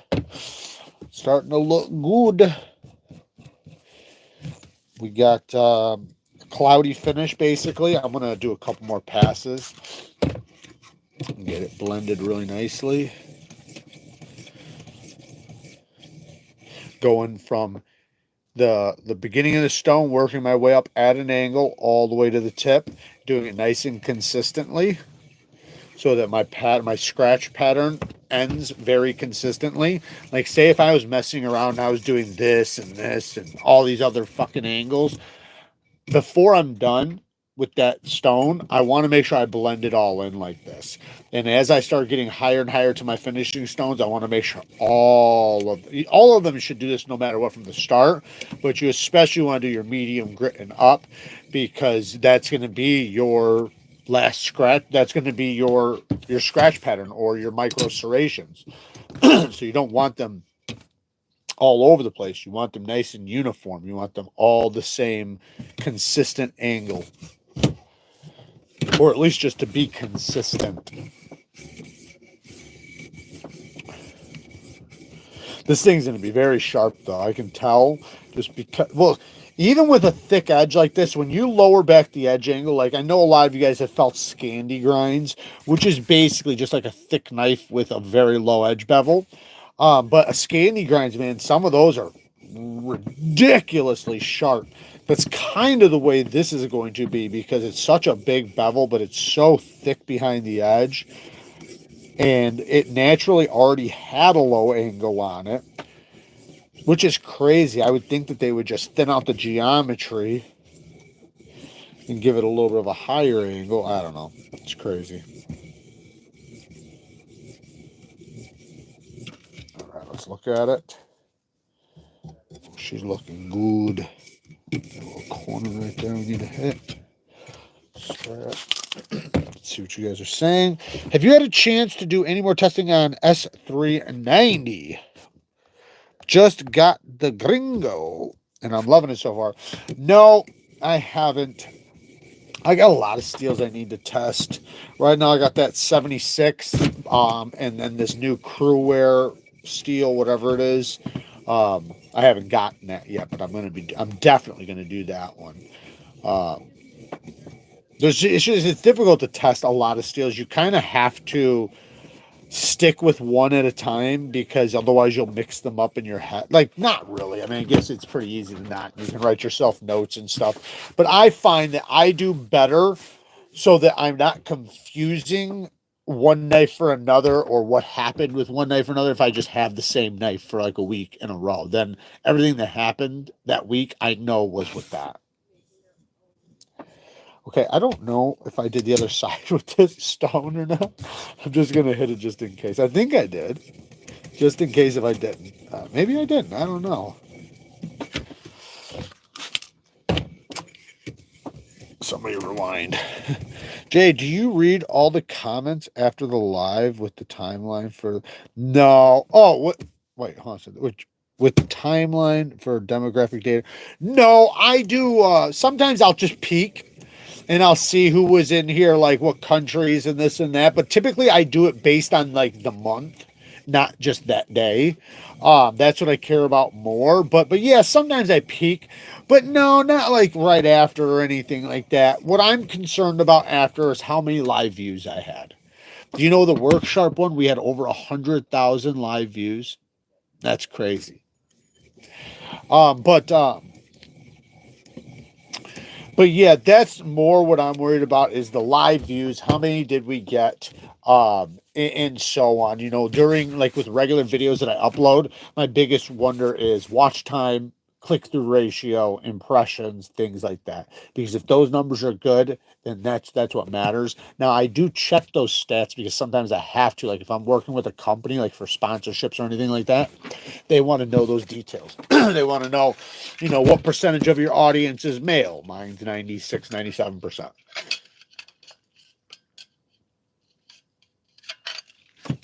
I'll tell you what, those 4% females getting it done. Which we do have quite a few females, I will say. We even have some in the membership. Ooh, I felt something scratch it. All right, let me get into this corner.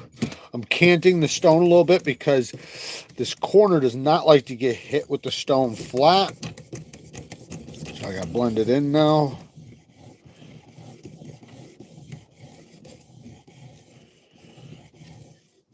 All right, let's get to the next one. This one. Now we're moving to, whoa, that was a big jump. Wait a second. Oh, wait, no. Yeah, we should have a 7. 2, maybe not. Yeah, there we go. We're looking for the 7/5, which is basically like a 3,000. So this is basically a, come on, you fucking piece of shit. All right, I'll move over here. There we go. Sometimes this thing will get caught up. You want to oil these things sometimes, just like you also can oil these so that they slide easier. But this is the 7/5 micron, which is basically like a 3,000 grit. And I love the 3,000. This is probably my favorite stone from them. I really like it. Even like Venive's 3,000 or 7/5 is really good too. So this system though, man, it is definitely a great system for the money. You know, having an all metal construction like this, like, yeah, it's light. It's not as heavy as you might want it to be because the base isn't that heavy duty. But man, come, like, you know, like I was saying before, I mean, drop a stone on it or something, you know, like you can weigh it down, save yourself some money and just grab a damn $2 weight. You know what I'm saying? Like there's so many ways to improvise if you can get everything else. You know what I mean? Like if you can get the things that matter, the little things that you can do yourself and figure out, like it's a no-brainer to me.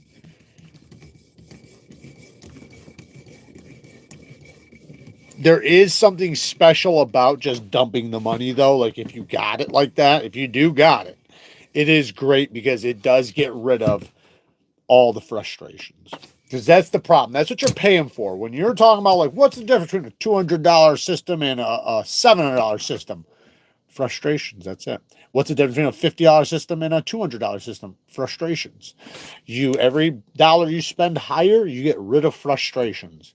Whether it's like this thing flopping around, whether it's the stoppers, whether it's how difficult this is to snap, what, you know, just little things, and they just get better and better and better, and it winds up getting to a point to where you have no aggravations. Like the KO3 is like one of the best. Like there's almost no frustrations with that system.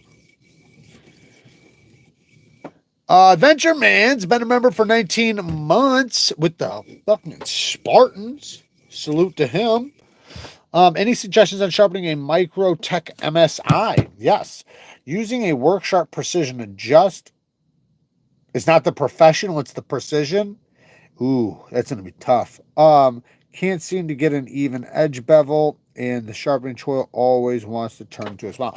Well, that's going to happen with a lot of Microtechs. But my question is, are you using the professional or the precision?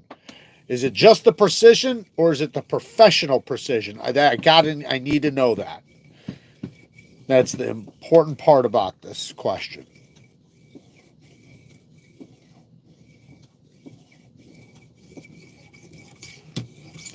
Those are two different systems. One is WorkSharp's bigger system. The other one's a smaller one. One's using 1x6 stones. The other one's using 1/2 inch by 4 inch stones. Unless if you got the aftermarket parts, which I talk about that you can get. And WorkSharp actually has their own stone holder now. Check this out. This is really cool, actually. So this is a universal stone holder. So you can adjust it and you can hold 4 inch stones or 6 inch stones, which is really cool. But before that, I was linking the Hapstone one. Hapstone makes one for both systems. A 4 inch holder and a 6 inch. And that makes it where you don't have to use their little tiny 1/2 inch stones. You can use at least 1x4s instead of 1/2x4s. Just the precision, yeah. Do you have the aftermarket stone holder? If you don't, man, get a hold of me. I got a plastic one I can send you. It's a 3D printed one. I got like 3 different ones. I don't need them all. You're a member, so just contact me on Instagram if you want it. I can send it to you if you're in the United States at least. But it'll make it to where you can use any stones, because that's the bad part about that system is you have to use their shit unless if you get the stone holder. But if you get the aftermarket stone holder, then you can use any stones you want. And then I would say go get a Tomas. If you get a Tomas, you'd have no problem sharpening that. Your problem is those stones that you're using are going to wear out very quickly. They're not aggressive enough. They're not big enough. They're not wide enough. There's just not enough abrasive on there to do an MSI. Can you do it? Yeah, but it's going to take a long time. Like this right now, this is a nightmare to do right now on this. And this is a good setup. But this was like 60 thousandths behind the edge. Like, what the fuck were they thinking? Can you imagine somebody selling this knife to you and be like, and it's really easy to sharpen in the field? We put S35 Vienna on there. It's really easy to sharpen in the field. And it's like, it wouldn't matter if it was 8 CR. This is why I always say, like, geometry is the biggest indicator on how long it's going to take you to sharpen. I could give you the hardest, most durable, most wear-resistant steel on the planet. But if I make it thin, it's going to sharpen really quick. And then I can give you the softest, most fastest wearing steel in the world and make it thick, and it will take you much longer to sharpen. Geometry is the biggest indicator in time. Not even heat treatment or anything else. Heat treatment's mostly typical. Well, there's a few different factors, but a lot of it is about the burr formation, how well the apex comes out, how well the burr snaps off and reveals a good apex, and then just how sharp it can get. Because soft steels don't get very sharp. They just can't. Like, you're typically not going to get a hair whittling edge on like a super soft steel, typically. Jared, you got a date yet on that misdemeanor? No, I do not. Do not. Right now, we're focused on the offender. But yeah, as soon as I know more, I will definitely let you know. Because it shouldn't be 3/2 micron. So this is about 5,000 grit. We went from 3,000 to 5,000 now.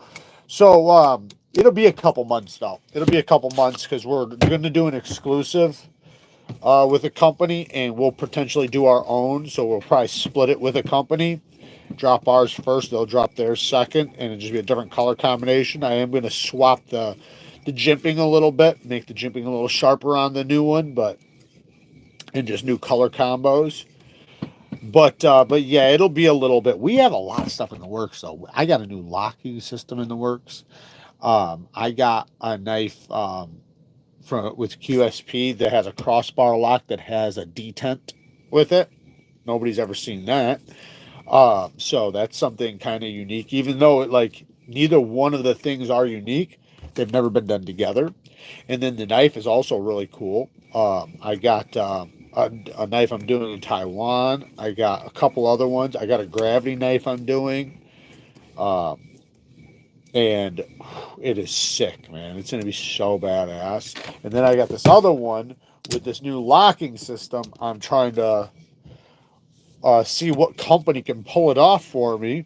And because I think it has a lot of potential to be if it comes out the way I think it's going to work and operate, which I'm not saying it's gonna, but if it does, oh my goodness, it's going to be something special, man. It's not only going to be extremely tough and strong, but it's going to have a crispy detent, crispy everything. It's just going to be a badass lock. Badass everything, because it's a detent and locking system all in one. But that's the hard part right now. I'm not sure if it's going to work. So we'll see. Might have to separate the two. Okay, so should we go to the one, because we got the 3/2 on here, which is basically 5,000 grit. We do have a 10,000, but the 10,000 doesn't always look better than the 5,000. We could just go to stropping from here. Yeah, it feels good, I'll say that much. The edge, but it's hard to say with this thick fucking edge too. Oh, I've been working on it for so long. All right, let me just look at it. Yeah, we're doing pretty good. Is this the one? All right, we're just gonna do it. We're gonna see how this one does. Might as well do the 10. We're already up here, right? We're already here. Might as well fucks with it. Hopefully. I'm gonna go gentle with it. Maybe that'll help.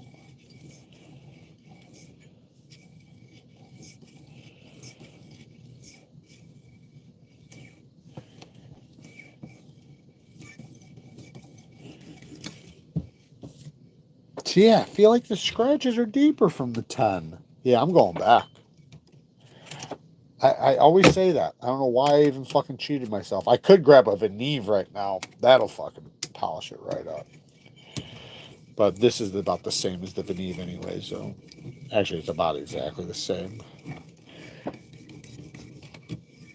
Ooh, I do actually have one from TS Prop, an Alpha, that is a real 10,000 or 9,000. I could grab that one. Get rid of these scratches really quick. Yeah, that one must be contaminated a little bit. Yeah, she scratched it up pretty good. Yep, she did. All right, I'm going to be pissed. All right, what I'm going to do is I'm going to improvise. Let me just look at something really quick.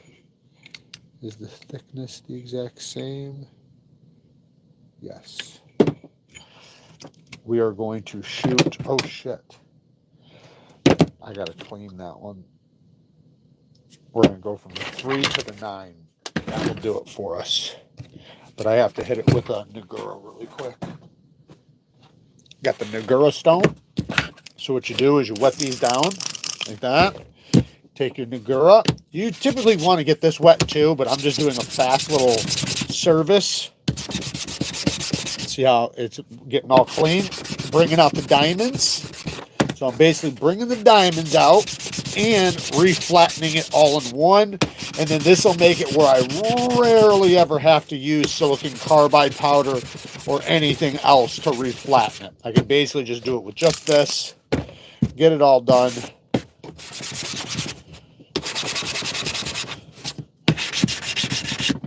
And hit the corners. Get this. Sorry if you guys are shaking. Trying to do it quick. I know this isn't fun to watch. This part. All right. We got a mess. I wish I had a... Look at how these fucking stones from the Alpha series from... Veneve definitely makes these, but they're different than Veneves. I'm telling you that they did a little something different with this recipe. It's so good, man. You can just see how consistent it looks. Which one is this? The 3?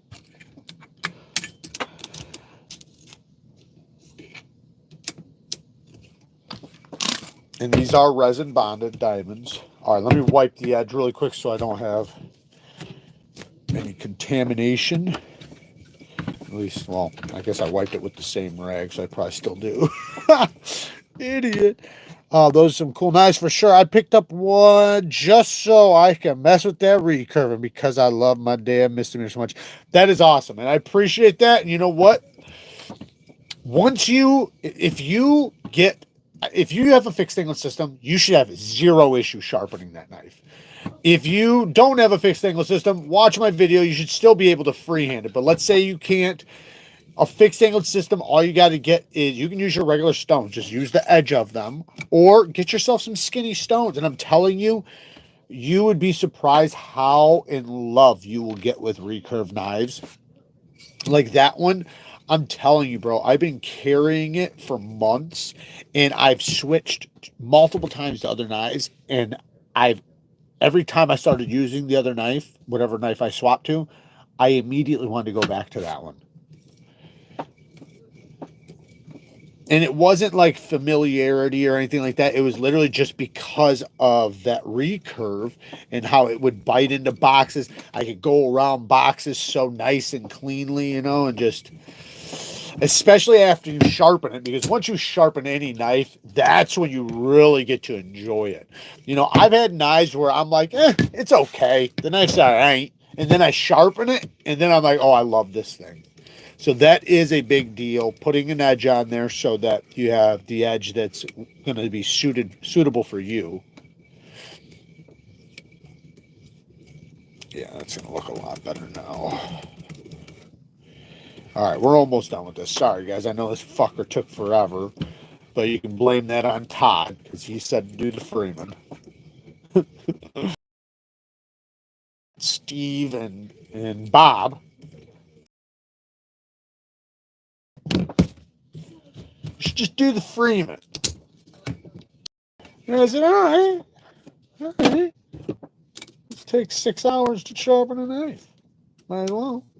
We were going to do the Quichetti anyways. The Quichetti would have been done by now. That's crazy to say that a short sword would have been shorter time than this. Probably by a lot. We would have been done like 20 minutes ago. Maybe longer. Even with a mirror polish. And we would have had, I don't know if we could do the whole blade on this. That I'd probably want to put on the KO3. But you could totally just do it in sections if you wanted.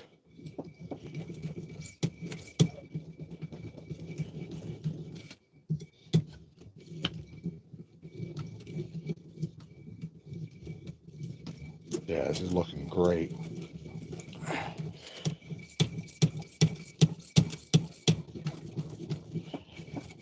Blend it all in, blend it all in.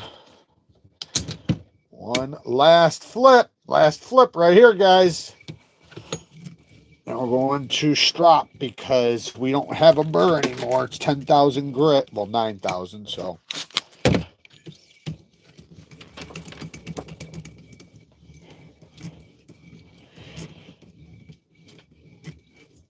Sometimes I notice, like, when you're on your final stone, it's good to keep going the same direction. Like, if you're going heel to tip, do that. Don't start going like this and then doing the whole thing.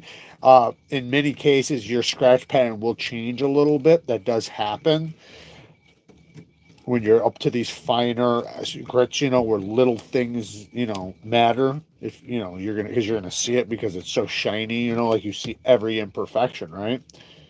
So it's like the micro serrations change a little bit.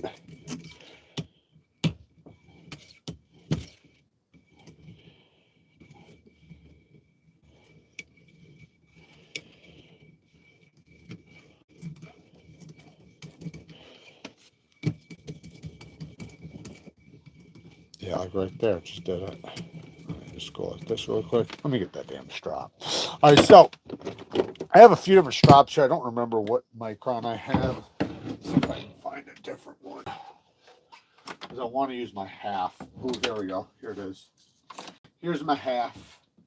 So what I'm going to do is I'm just going to clean this really quick. So I'm going to show you guys. I'm going to take just a little shot of Windex. And I'm just going to go bink, bink, bink. Just like that. And you're going to watch. It's automatically going to start eating through it. It's already eating through it. I'm going to take this. I'm going to wipe it. Well, I'm going to hopefully not tear my leather too much. So I'm going to go like this. This is Windex. You can use alcohol or Windex. This is not the rag I normally use. Normally I use a paper towel, so it does come off a lot easier. This leather, you can see I messed up when stropping. You gotta cut that off.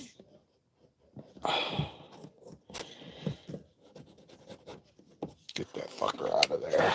All right. So now,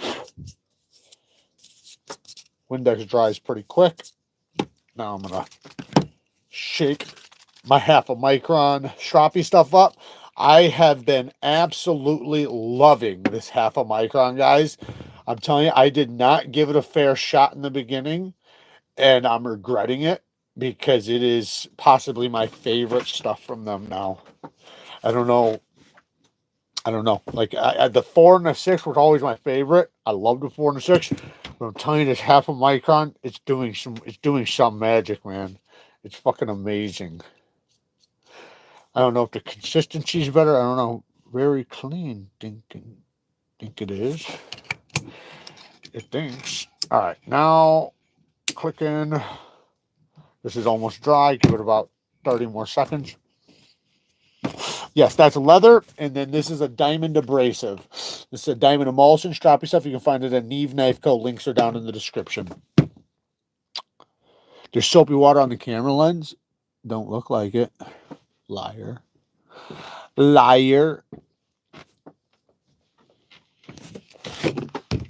Just spray the lens. And let you guys deal with that the whole fucking time. All right, let me wipe this sucker down. I need a new rag. Here we go. I'll just use this one.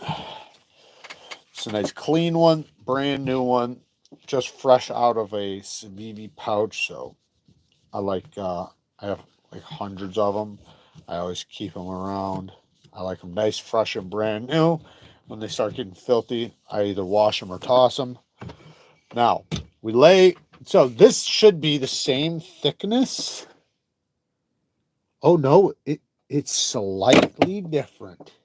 And I did not do the thing I was telling you guys I should have did. I did not do. So, we are going to just run with it. Fuck it. So, I'm going to lay it on here. Nice and flat right at the tip. Just lay it nice and flat. It's sitting there. I didn't do a burr removal because we're at 9,000 grit. There's not a burr there. I can tell you right now, there's not a burr. And now if for some reason there is, then I'll do one really quick, but you can kind of feel when you have those, and I did not have one. But sometimes you will, and usually I do a burr removal just because I think it's good to get rid of any bad teeth that could be hanging on.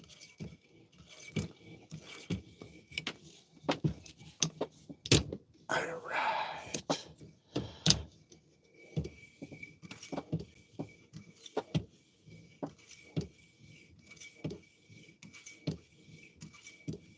It seems like this half a micron might have been just a little bit more aggressive than the 9K.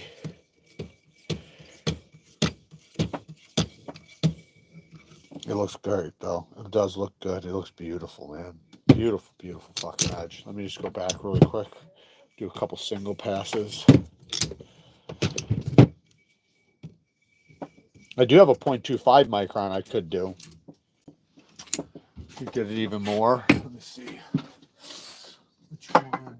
You know what? Actually, this stuff from Hapstone is also really good.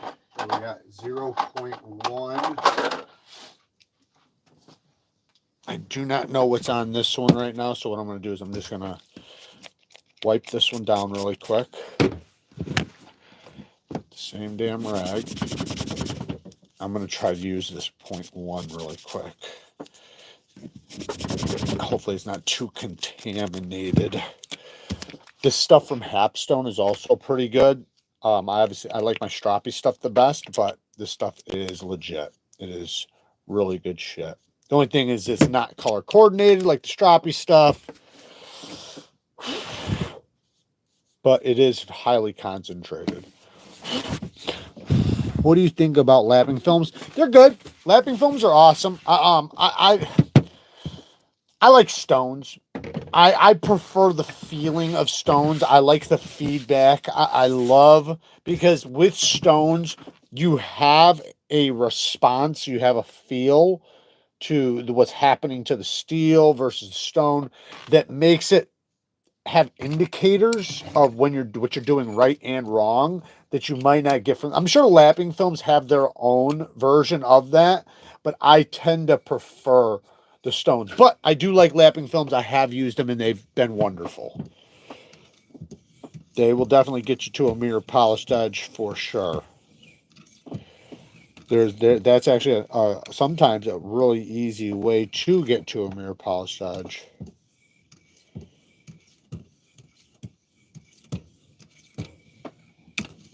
Yeah, it almost seems like that stone was a little bit finer than even the compounds, or they were just contaminated, which is probably the true part. Not a big deal, though. We're done. We're done. We're going to look at it. All right, let's get this sucker out. But sometimes I don't even like going to a strop when I come off of like a 9,000. I like it just the way it is, and I don't want to ruin any of the bite, so I like to keep it there. And I'll just do reverse passes. Like I'll basically strop it out with the stone, which maybe I should have just did. Let me just look at this really quick. 2 seconds, guys. It won't take me long. Let's hit this sucker really quick. Since my angle change was different.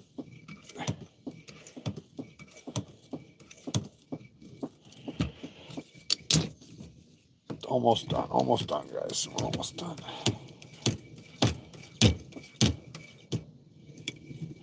All right, let's see how fucking sharp this thing got.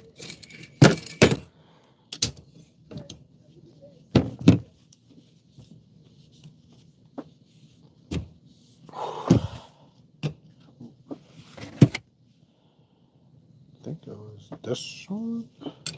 Yeah.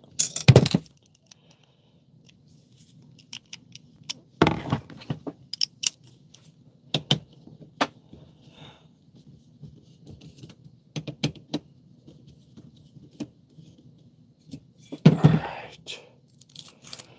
Peel it.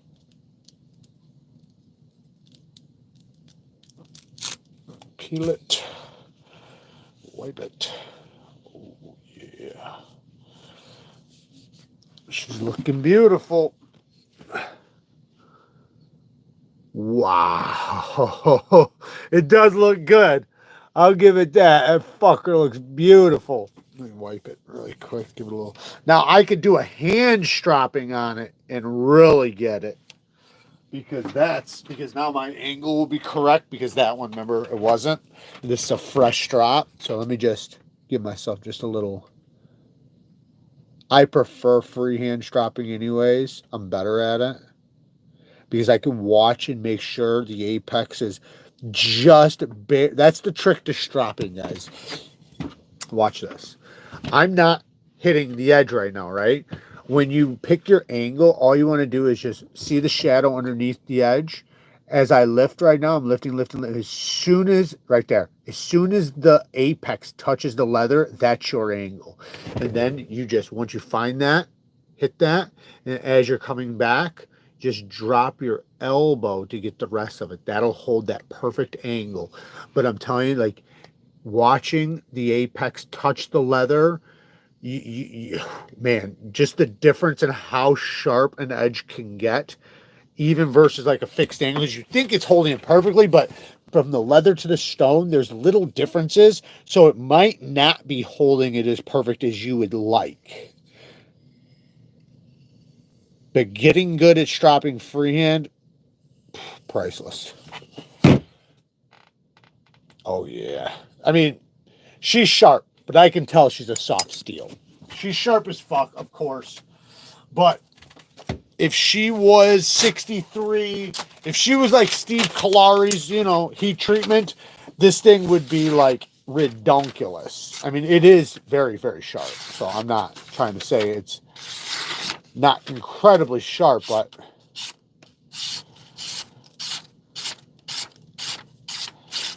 yeah, you can see we can get the little curly cues.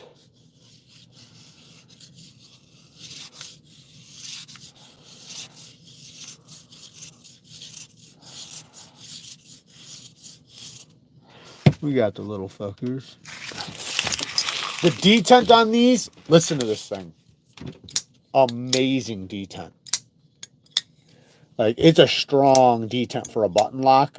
This is one of the best button lock actions I've felt. It's just, it's so crispy. When I first laid hands on it, I bought it from Blade Show. When I first laid hands on it, as soon as I opened it, I was like, I have to have that. For such a big, thick, robust knife. I felt it, and I felt how thick it was, but I didn't even realize how thick it was. I was just too enamored. So I was like, it's thick, but it's not too bad. It's all right. Then I get it home and I measure. I'm like, whoa, that's thicker than a damn K-bar. I know I'm crazy.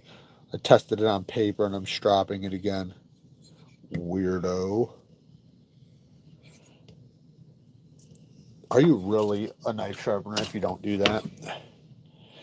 Yeah, that fucker is sharp, though.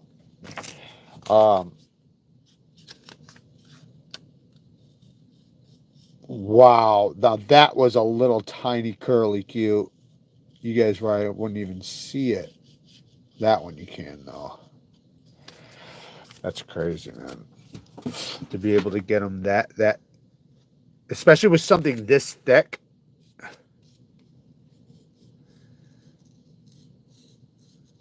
That one's a little thicker, though.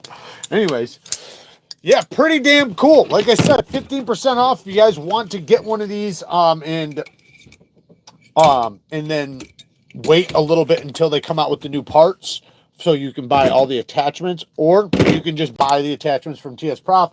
But you don't have to, and then you can save money if you just wait, because theirs will be way more affordable than the TS Profs. TS Profs are obviously better quality and everything, but you know, like, some people aren't going to care, like, the difference between, say, a $500 machine, if it's 80% or even 30%, they're like, fuck it. And that's the way this is. This is, you know, it's a good percentage of the TS Prof, and it's way worth the money. Like, the money is, that's not even a question. That's kind of the point. Like, is it worth the money? Abso-fucking-lutely. I mean, I didn't even use the other thing, but I had a big knife I was doing. All right, let me lure you guys in over here right to see you guys. What's up, guys? What's up? I got a damn mess. You guys see what you guys got me doing over here? You guys got me fucking messing my whole place up. The 9,000. Go this way. We gotta find the other one. We should have did the Quichetti, man. I don't got enough battery to do it now. I could have done 2 Quichettis. Oh, that's funny. Let me just pick these stones up real quick. All right, we got 3/2. That would go right here. And then this one would go right here. And then these ones stack on top. Not that one. These ones. This is the silvers and the vitrified. I put those over here. Like, damn, how many stones does he got? Never ending. Never ending. Vitrified over here. These 2 over here. But it's good, though. It's good to have. Well, I mean, I test them, so I obviously am going to have way more than the majority. Nobody needs as many stones as I have, but I test them so you guys don't have to, and then I tell you which ones you're going to want to get for whatever purpose or reason, you know, whatever. Fucker's not going in there, so put it in that one. But typically what you're going to need is, if you want, you can buy a set of bonded diamond stones. I always recommend them. They are the best. But if you don't care about mirror polished edges or anything like that, then you could get by with just diamond plates. Some people would do the diamond plates, lapping films or ceramic or something like that to get to a mirror polish. So you can still get to a mirror polish for even a more affordable. But a resin bonded diamond mirror polished edge is way better than any other mirror polished edge. So, you know, you got to consider that. But that might not be that important to you. A lot of people don't ever sharpen to a mirror polish because it's not always the most practical. The most practical edge is a 600 grit edge. 400 to 800 grit edge. That's the most practical. It's going to be the toothiest. It's going to have the most bite. With the right angle, you can easily maintain it and strop it.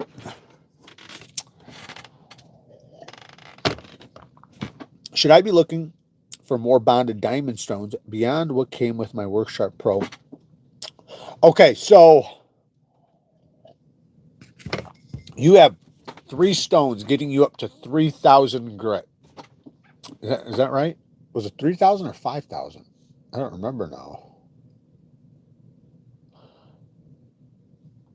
I think it was a 1,200, a 1,500, or 2,000 to 3,000, right? So I would say yes. If you want to, you could get one or two bonded stones if you wanted to. Do you have to? No. 3,000 to me is like, that's like the best in my opinion when it comes to like the happy medium, like where you're like, I want to polish, but I don't want it over polished, right? Like, you know, with the best performance while it's still being polished. Now, if you want to get any higher than that, just get stropping compounds after that. You can do that, and then you'll save a lot of money. However, if you do want to make sure that you're getting that 5,000 grit from a resin bonded stone, absolutely get it. I love a 5,000 grit edge, and even up to the 9,000. But you could do that with stropping compounds too. Because once you're up to that level, that's when stropping compounds will work for polishing and stuff. Like, there are ways you can go from like 1,200 grit and then polish with stropping compounds. If you go from like 20 micron, 15 micron, 9 micron, 6 micron, so on and so on and so on. The problem is it's not going to be sharp. While it will be mirror polished and it'll look beautiful, it will not be sharp. It'll be slick as snot. That's why the best mirror polished edges are going to come from the stone and then lightly touched with. I overstropped even just now today because I was trying to, you know, fuck around. But if you're trying to get the best edge, you're going to want to finish on stones and then lightly touch it with a strop at the end. Because what you're not going to want to do is because you just want the compound in the leather to basically clean in between your microscopic serrations. Just think about a serrated blade right now, right? You know how there's grooves, you know? Inside each groove has like metal particles built up. So the strop is basically cleaning all that shit out and then making sure that your teeth are nice, perfectly straight and, you know, acute. The thing is, though, is that if you keep going and keep going, what you're doing is you're taking those teeth that are nice and sharp now, and you're making them smaller and smaller and smaller and smaller. So you wind up backfiring. It winds up backfiring. It winds up going from like, oh, this thing's really sharp. Then all of a sudden you're like, wait a second. It feels like it got slick. It's like, yeah, you polished all your teeth out. Oh, I don't know. It's almost like it's dragging loose diamonds above the apex. What are you talking about, Blade Junkie? Can you explain it again, Junkie? Okay. When sharpening DLC coated blades with my Veneve bonded, I'm getting small trailing going up from the apex. Okay, so if you're talking about on the DLC, that's what you're talking about. So 2 things are happening. One, your stones they must be new. You said they're Veneves?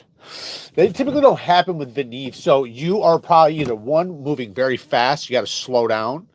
Number two, get yourself a Nagura stone and scrub the top of it. You must have loose diamonds on there that need to fall out, and you need the new ones to come up from the underneath the bond. Get a little Nagura stone. It says $12. You can go to Neeves Knives Store and Sharpening Supplies down in the description. It's an Amazon link, and just type Nagura. I got them in the store too, but if you want to make it fast, just type Nagura and it will pop right up. But hit that, and then don't go fast. You know, be careful with the pressure, because what happens is sometimes you'll be going fast and the diamond will spark off and it'll hit. Typically, that happens from new stones that have not been broken in yet, and typically that's from diamond plates. I've rarely seen it from bonded stones, but I have seen it. So, and typically is because they needed to be hit with a conditioning stone. Bought a nice hunting fixed blade. What should I be doing for maintenance other than keeping it sharp? You should oil it. Get some. If you don't have a lot of money, just get this. 3-in-1. It's a couple dollars. If you have the money to spare, get this, because it's food safe. And, you know, I don't know what you're doing with it, but I'm guessing it's a hunting knife, so you probably want it to be food safe. So get Camilla oil. It's not expensive or anything, you know, but, you know, Camilla oil works really well. And then coat your blade. We'll clean it with alcohol, right? Or Windex, alcohol, something like that. Like 70% alcohol, 90% alcohol, doesn't matter. Spray it down, wipe it down. Then after, you know, it dries off, which will be immediately, coat it with the oil. And then after it's coated, make sure you get it all, like you can get Q-tips if you need to, get all in between the grooves and stuff, get the whole entire blade, the whole entire edge, and then let it sit for like 10 minutes. Then come back with a nice clean rag and just wipe it dry. And what that's going to do, that's going to penetrate the steel and encourage moisture not to start corroding the pores. Because once it starts corroding the pores, then that's when you're going to start seeing patina, rust, things like that.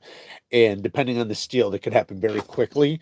So that's one thing you absolutely should do. The next thing is obviously honing, stropping, and then you know, I don't know what your handle looks like, if it's glued or not, but if it's screwed in, you know, check the hardware, make sure that it's Loctite, you know, blue Loctite's on there. Yeah, that's what I do. It depends on the handle material, but as I say, depending on what it is, you might want to condition that too. Like if it's a certain type of wood or whatever. Is Camilla better than food grade mineral oil? I don't think so. It's probably about the same. I wonder. Let me see what this says. Yeah, see, this says apply quickly after each use of the knife and after exposure to water, foods, and humidity. I wouldn't say after every use. What I do, this is what I do. If you keep your knife, two things, clean and dry, you are going to avoid rust 90% of the time. Clean and dry. So that means if I cut something, I instantly rinse it off and then I dry it off. So I made it clean. I got the chemicals off of it, or the acids off of it, whatever was on. Like say if I cut a lemon or something, right? I'll instantly rinse it off and then just dry it off. Then every once in a while, I'll do the oil thing.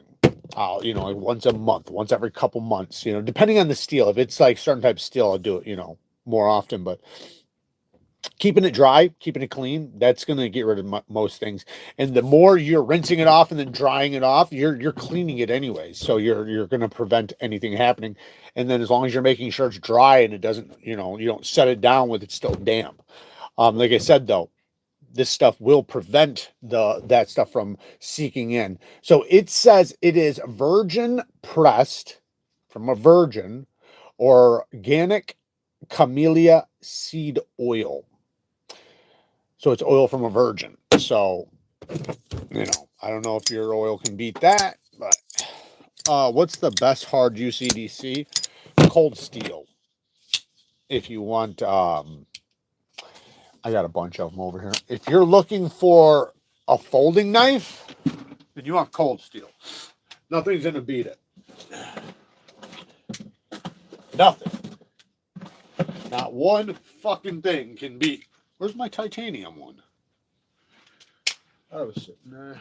Oh, there she is. She got right there. Is that it? Hang on one second, guys. Sorry about that.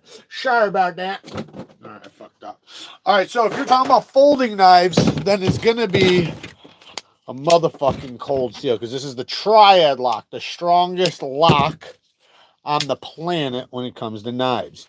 Basically, the harder you are on it, the stronger it gets. Like this one in particular can hold like 800, 1,000 pounds or something like that. I think these ones, it's like 400 or 500 or something. This one would be pretty crazy, because look at this blade stock. This thing is crazy. It's a wedge.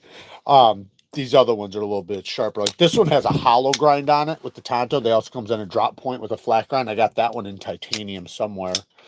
But and then you see you have a spot right there if you wanted to put a pin, but you don't need it. This one has that too. But yeah, cold steel is going to be for that. If you want fixed blades, then you want this. Work Tough gear for hard use. Work Tough gear, make some tough knives. I fucked this thing up, man. I was trying to do a video. I haven't shown you guys yet, but I was trying to do a video, and I had my cousin pick me up a 4x4, a couple of them. And he's like, well, listen, there's nails in it. You know, I was like, okay, that's fine. I'll just make sure I'm not hitting where the nails are, right? I could clearly see where the nails are. Well, there must have been broken nails inside the thing, because it was a post, so it probably had 1,000 things hung from it throughout the years. It's probably made of oak. It was frozen oak or whatever the hell the wood is, and I'm fucking hitting this thing, and I'm like, man, this thing's like hitting a rock. Then in the end, I'm like, damn, it chipped this edge up, and I looked, I didn't see any nails, but there's no way the wood did this to the edge. But they got badass hard use knives. Like a lot. Like I got like 3 or 4 right here. This one's pretty cool. I like that one. I like the look of that one. And you know, this one's very light. So this one's more of a fighting knife. I got a couple of those. This one is more chopper like, you know, a little bit of both, like, you know, kind of like a short machete. Their sheaths are great, though. They're really good. I love them. You can get the Cold Steel SRK in 3V. Yeah, then that'll be really tough. But this is an 8CR, because 8CR is a tough steel. So this is already tough as shit. MagnaCut's super tough too, but this one does not have as thick of steel as the other ones, which I like, because sometimes there's just no point to get this thick. Like, to me, this is a pry bar. This, yes, of course you can cut things, right? It does have a sharp edge. You will cut things, but it's a wedge, you know. It's going to be great for prying and, you know, stabbing things and things like that, batoning. But man, it's a rock, man. These things are awesome. You really get a different perspective of how tough a knife is when you get a cold steel triad lock in your hand. Because there's nothing like it. There's nothing like it. Even the shark lock still doesn't, in my opinion. Like maybe there's some that are stronger, like overall how much weight it can take, but is it more durable, right? Like these, man, it's like you could just fucking beat the shit out of it. You can send it to war and it'll come back and everything else will be fucking broken and the knife will just be sitting there laughing. Do you support Therians? I don't even know what a Therian is. Isn't that like a crypto or something? Wait, what was that? Which one? Pull that back out. Too dangerous, Jared. SRK is yeah, the 6. Yeah. Whoop. You know what's funny? I seen you said whoop. I thought you were talking about Wooks, because I just got some Wooks knives. They're like USA and Italy made fixed blades and axes and hatchets and stuff. Have I ever tried Jendi? Yes. Well, I've never tried the nano cloth, but I've tried some of the Jendi diamond emulsion spray, and I fucking hated it, man. It was the worst shit. It made me actually almost never try diamond spray again or diamond emulsion again.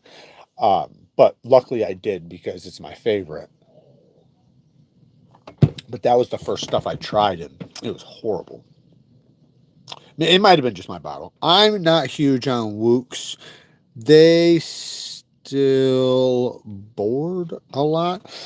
I don't know what that means, but yeah, I'm not saying I'm big on them either. I don't know. I have some, but I haven't like thoroughly tested them to say one way or another if I like them or if I don't.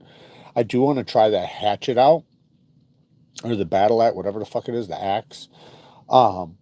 But yeah, but I have no opinion on it yet. I don't know why this thing is frozen. Yeah, just try Gendy emulsions on a leather strap, and it won't wait, and it line won't soak into the leather. It's just sitting on top and scraping off. Sounds about right. Yeah. Well, it might be better for suede leather. I like emulsions on the flesh side, meaning not the suede side, not the furry side, the flat side. I like it better on that, but some emulsions or compounds do better on one or the other. Sharpie stuff, in my opinion, does best on the flesh side or the flat side, you know. Scent or story? Ooh, you guys want a story or scent? Let's do a little bit of both. I got a new banger scent. Banger. Let me go grab it.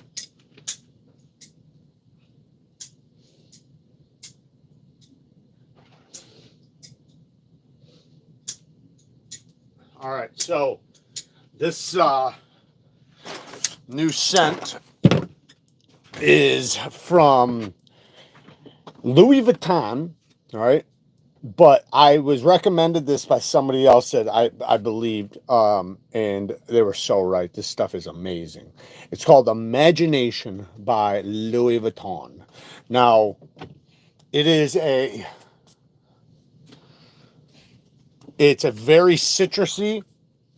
It almost, if you guys remember, I was screaming about this fragrance called Vibrato. Very expensive, but it reminds me of that. It's like a vibrating citrus. And when I say it's funny because vibrato is called vibrato, and they say it's the lady's vibrator. But it has like this soft spice with this lemony zest that's like vibrating. And then but it's very masculine. It's very mass appealing. Kara, as soon as she smelled it, she's like, holy shit, that's like the best stuff you've gotten in a long time. And she's right, it is. It's really, really good. It's like it just, like I said, super masculine while also being, you know, like an attention grabber where you instantly, when you smell it, you're like, where is that? You know, you start looking for it. That zest, like I said, it's like a vibration. It's like you can't even put a word to it. The way it is, like I said, it's hard to explain. Like a vibrating like lemon, like it's weird. It's so fucking good, and it's probably that little bit of spice that's mixed with the lemon, and your nose just like it kind of combats itself, but in a good way. I don't know.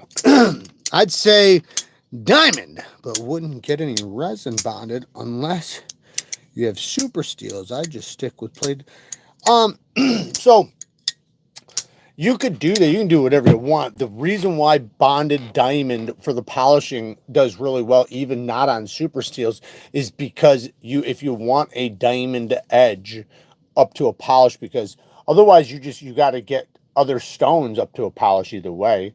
And the thing is that like say wet stones, right? Well, now you got to deal with the water. You got to soak them. You got to flatten them. Bonded stones are way easier. Yes, you have to condition them. Yes, you might have to squirt them with some water here and there, but it's a splash and go. Way easier than soaking and dunking and all this bullshit. And then flattening them, those are way softer stones, wet stones. So you actually have to flatten them. Like these, I can just go and I'm done. Because they're so hard and dense, they're fine. So there's a lot of reasons why they're superior to other stones, but yes, you're right. You don't need to get them. You could get 4 diamond plates, maybe 5, and then a ceramic. You could go that route too. That would be just fine. Or you could get a bunch and then some, you know, a ceramic and then stropping compounds, or which you should have anyways. Or like we were talking about earlier, the lapping films or something. Or just get like one, like, so they have these stones that are bonded ceramics. They're much more affordable, and those work really well also. So like, and they're going to be a lot cheaper. Like I have one back there, so that makes it to where it's less likely to start dishing and stuff. You know, it's a lot more wear resistant. So you could get one of those, and then like an ultra fine ceramic too to get a polish. Holy crap, I just bought this sharpener the other day. I'm excited to watch this video in full. Just seeing this now. What's up, Mike? Hell yeah. That's cool, man. I got a full video on it, Mike. If you didn't, I'm sure you've seen it. But no, I'm glad to hear you got one. I know I'm going to be screaming about it because they're in stock right now. And it took them a little bit, but they did stock a lot of them. I've been discussing it with them since it all happened. And they're trying to fulfill all the needs we need, like with the single clamp, with the other little rod stoppers and all that stuff. They're going to try to get, well, they're already working. I've already seen pictures of it. They have a whole new system coming that's going to be really badass. Now but you'll still be able, I think, to use the parts interchangeably. So at least to my knowledge, I'll make sure of that though, because that wouldn't be smart to do it otherwise. Jared Matthews. Ask again until he sees it. Jared Matthews. What does that mean? Funny you bring up fragrances. I'm a fragrance collector. I've had around 700 bottles, but I buy and sell them as I get bored of stuff. Louis Vuitton Imagination is one of the most popular frags. See, I didn't know that, and I have a huge collection too. I got a few hundred. I even got a subscription where I get 3 a month just to sample. This one didn't come from that, and then I still buy some. And for some reason, I just never tried it. But like I said, it's just like Vibrato. So if you ever tried that, that's a very expensive, awesome fragrance. Vibrato, and then also Guerlain Platine Privé. That's another one that reminds me of Vibrato. It's kind of like a hybrid between Vibrato and then Guerlain Privé. This is like an in-between those two. I love them all, though. All 3 of them I love. Just a little bit different. But you want to hear about a cheap banger that you probably don't know about? I got you right now. And just buy it. Just go buy it right now. It's called Game Time. Game Time. You can get it off of Amazon. Use my link down in the description to the NEEVESKNIVES store and sharpening supplies. It's only $42. You're going to get a small, nice little bottle. It'll be a decent little bottle. Last you a while. I got it right over there. I can see it from here. It's called Game Time, and it has like just so you know, what they did was they took Creed Aventus and then Baccarat Rouge 540, and they mixed them. That's what they did. But to get the scent. Now, the thing is, though, it has like a sweet tobacco-ness to it that's just fucking delightful. I love it. I have this other stuff that's a beard oil that I am just in love with the scent of. It's Bold Fortune from Beard Brand. I love the smell of it, man. And it smells like a sweet tobacco. Not like a sweet cigarette, but like the tobacco leaf, like a sweet one. And this stuff has some similarities to it. You can smell some leather in there. It's got like leather, a little bit of tobacco, and then a pop of sweetness. It's fucking fire. Try it out, though. Hey, Brad, man, thank you for the 10 pounds, man. I appreciate it. I've been a decent sharpener for several years now. Since I've been watching you, my skills have increased immensely. I am now slicing freestanding rolling papers. Thank you, dude. That's badass. I love hearing that, man. That just makes my fucking month. I love that, man. And the more I hear that, because sometimes, you know, like you start feeling like Is anybody getting anything? But every time I hear people say stuff like that, which is quite often, it makes you feel good. So I appreciate that. And yeah, man, it's a skill that is so important to know, man. Like, you don't realize like how special it is. Like, even today, check this out. I was getting a haircut, right? And the one guy that normally does my hair, he knows who I am. You know, he knows I have a channel and stuff. The lady didn't know, right? And I happened to mention something about me sharpening. Well, then she was wanting to give me her scissors and all this stuff to go sharpen. And it's like just think about that. And she was like talking about like the whole places, like all of theirs, right? I don't want that business. Somebody does though. But the point is that look at that, right? Think about how many barbers there is and how many places there is that need that type of service, right? And it's crazy that they don't know how, because back in the day, a barber wouldn't have been fucking caught not being able to sharpen. Like, can you imagine a barber back in like the 1800s, early 19, even up to like the 1970s, 80s, even 90s, even. Yeah, definitely up to the 90s. They knew how to sharpen. Like their knives, because they had straight razors and stuff. They had to stay crispy sharp. Their scissors, you know, they hand tune them. You know, they probably used a bastard file or something with them, but they got her done. And now it's not becoming a lost art, but it feels like it is, because so many people are not respecting it like we used to. And it's because of the Walmarts and stuff, right? Like, I heard this thing the other day. It had to have been a skit, but it did not seem like it. It seemed like this bitch was legit. She was like, we don't even need farms anymore. And the guy was like, what are you talking about? She's like, farming. We don't even need those anymore. Like, why do we even have farms anymore? And he's like, what do you mean? She's like, well, we can just go to the grocery store. And he's like, he stops. He's like, say that again. And, you know, she says it again. She's like, well, yeah. She's like, you know, you can just go to the grocery store. And he's like, where do you think the food comes from to the grocery store? And she's like, what do you mean? He's like, how do you think the grocery store gets food? But my point by saying that is that other men are doing other men's jobs or work, right? Like, really think about that. Like hunting, fishing, everything with meat, butchers, right?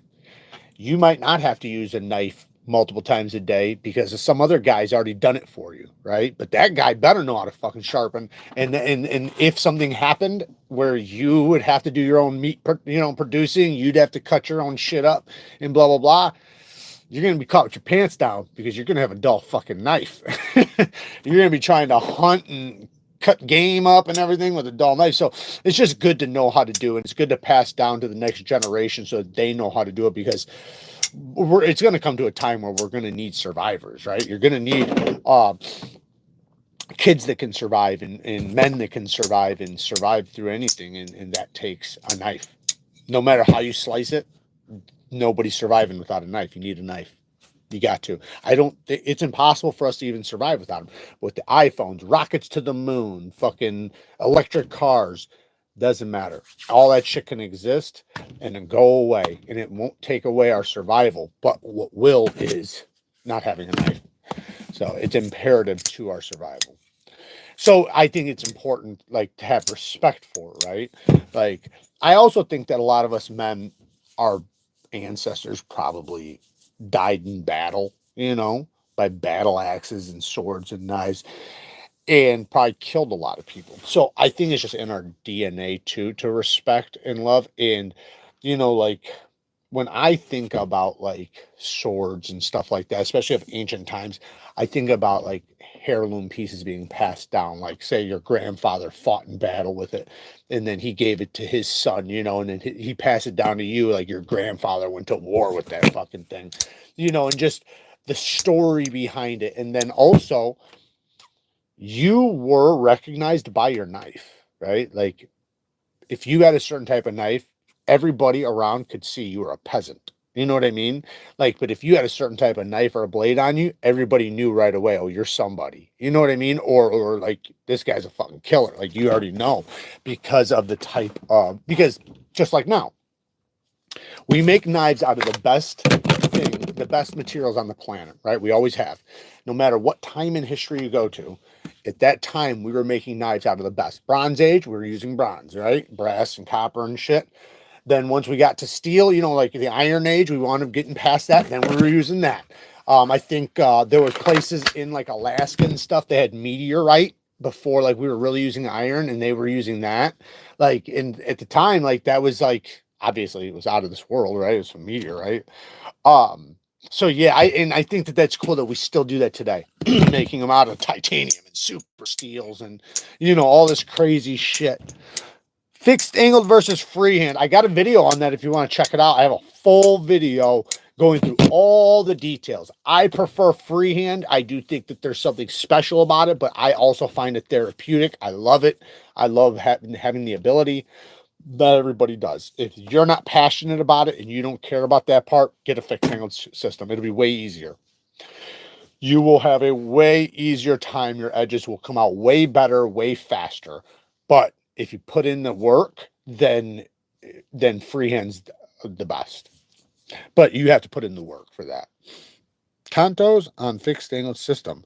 I know you need to treat the two edges as separate blades. Does it mean I should do both sides of one edge, then reclamp? You don't know. You don't have to reclamp. So go watch my full review. Please. No, not my full review. Sorry, my sharpening. And if you go watch my full review in the description, I link the sharpening video to this knife. So go look at the sharpening video of the offender, the Neve Knife Co. offender. You can watch the review on this and just go right in the description and click the link, or you can just scroll back to my sharpening a Tonto video. I sharpen a recurve Tonto, and I break it down so easy for you, you can't fuck up. I break it down perfectly. And when it's a recorded video, that I can get B-roll, I can get zoom ins, I can put the cameras at weird angles so that you guys can't get from lives. So it's good to go watch those videos. You're going to get a lot more from them and a lot more packed information in there. I have, you know, pictures and I have simulations and stuff like that. I'm trying to work harder at being able to create that stuff for you guys, like the digital art stuff. I'm not even good at it. I got Kara doing this shit, but I'm going to figure it out. Naheem, what's up, man? Thank you for the 10 bones, man. I appreciate that. Thank you for answering. No, thank you, man. I appreciate the 10 bones, man. That's awesome. Thank you very much. I tried that Jendi because it was on Amazon and I was not impressed. Yeah, but that's exactly what I did too. I tried it because I looked it up because I heard people talking about it, and I was like, oh, I'm going to get me some. And then I seen the stuff they're talking about. I was like, that's just too expensive. I can't do that. So I went to Amazon looking for some other stuff, bought that stuff, and then found out why you get the expensive stuff.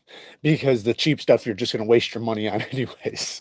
That's the way it is. Even like with sharpening devices and stones and stuff, it's like you could go and buy that one $20 double-sided wet stone that you have to soak for 20 minutes and won't hardly cut anything and you know, dishes out instantly and blah blah blah. You can get that, but you're gonna regret it. You're gonna, in the future, as soon as you get the diamond plates, you're gonna look at, just like I did, you're gonna look at all your stones and you're gonna be like, I wasted so much money on all these stones that I'll never use again.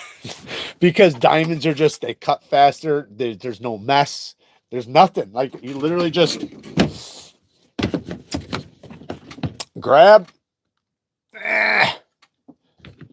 set it down. This is the new bases.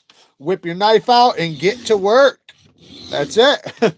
And I don't have to soak anything. I don't have to put any water on it. I don't have to do anything. And it cuts every steel on the planet. It will cut shit, even ceramic, even things that aren't steel, it will cut, because diamonds are the hardest thing on the planet. So it makes it where it's, like I said, cuts faster, more effective. They do eventually wear out. That's why the bonded stones, bonded diamonds are so good, because then they last for basically your entire life, or at least for a very, very, very fucking long time, when you would have wore out 50 diamond plates. But these Atomas that I sell on Neve Knife Co., they'll last you a couple years at least. So you will get your money out of them. And if you don't use them like a lot, they're going to last you 5 years or more. But if you're sharpening regularly, they'll probably last you about 2 years. And that's a lot of sharpening though. I'm not talking about like once a month. I'm talking about you're sharpening 1 or 2 knives a week. You'll get a good amount of time. Now you might want to replace your 140 after 1 year just because it'll still be working. Like, put it this way, this one's a couple years old right here. This is a 140. It's still aggressive enough to reprofile, but a brand new 140 is like 3 times as aggressive. So this is like a 350 now when it was a 140, put it that way. So, because every diamond plate breaks in. So, like, whatever it starts out at, it will, like, so the 140 technically is like a 100 when you get it. It breaks into a 140. But then after a while, it breaks into like a 250 and then a 300. It's just the way diamond plates are. Anyone have recommendations for good quality Torx? Yes. WIHA. Always WIHA. WIHA. W-I-H-A. Links in the Amazon, the Neeves Knives store and sharpening supplies down in the description. You can go in there. I have some in there already, or you can just go up to the search bar and just search WIHA torque bits, and those ones are hardened steel, so they're going to be really good. Those are the ones I use. Those are the ones I always recommend. They're just they're really good. Once you get those, you'll never buy any of the other ones again, because like I did the same thing, man. When I first started, people were telling me, get WIHAs. And I was like, man, I ain't got the fucking money for WIHAs. I said, I got $7. What can I get? I went to Ace Hardware or something, and they had these. And you can still get these. Lifetime warranty. They come with all of them in the back. They're like at Home Depot or whatever. And you got the T6, the T8, a couple other ones. But, and these are hardened. So these are actually pretty good. But I had another set that I bought right before these. That was this. And you can see they're all dead. Instantly, as soon as I went to use them, the teeth are breaking. It's just all messed up. And I went through a couple different sets because after I wore them out, you know, I thought it was just me. Well, I'm getting another set, another cheap ass set from like, you know, Ace Hardware or something. Then I said, you know what, man, I've spent this much money. Like, there's no way these things are wearing out that fast. And I know tools because I've worked with tools my whole life. So I knew that there was a difference. And then I got the WIHAs, and I'll never go back. The WIHAs are, like I said, they're hardened steel. They're good quality hardened steel. So it's not just hardened steel, it's a good quality steel. But a lot of those cheap ones, they're not hardened. That's why they're so cheap. Under $30 Kershaw. Well, it's a little over the Kershaw Iridium. Kershaw Iridium's really good. It's like $38 or something. So that's what I would go with. Otherwise, the Kershaw Leak, that's a badass one. And then the Kershaw, I can't remember the name of it. Sorry, I can't remember the name of it. Kershaw Leak, though.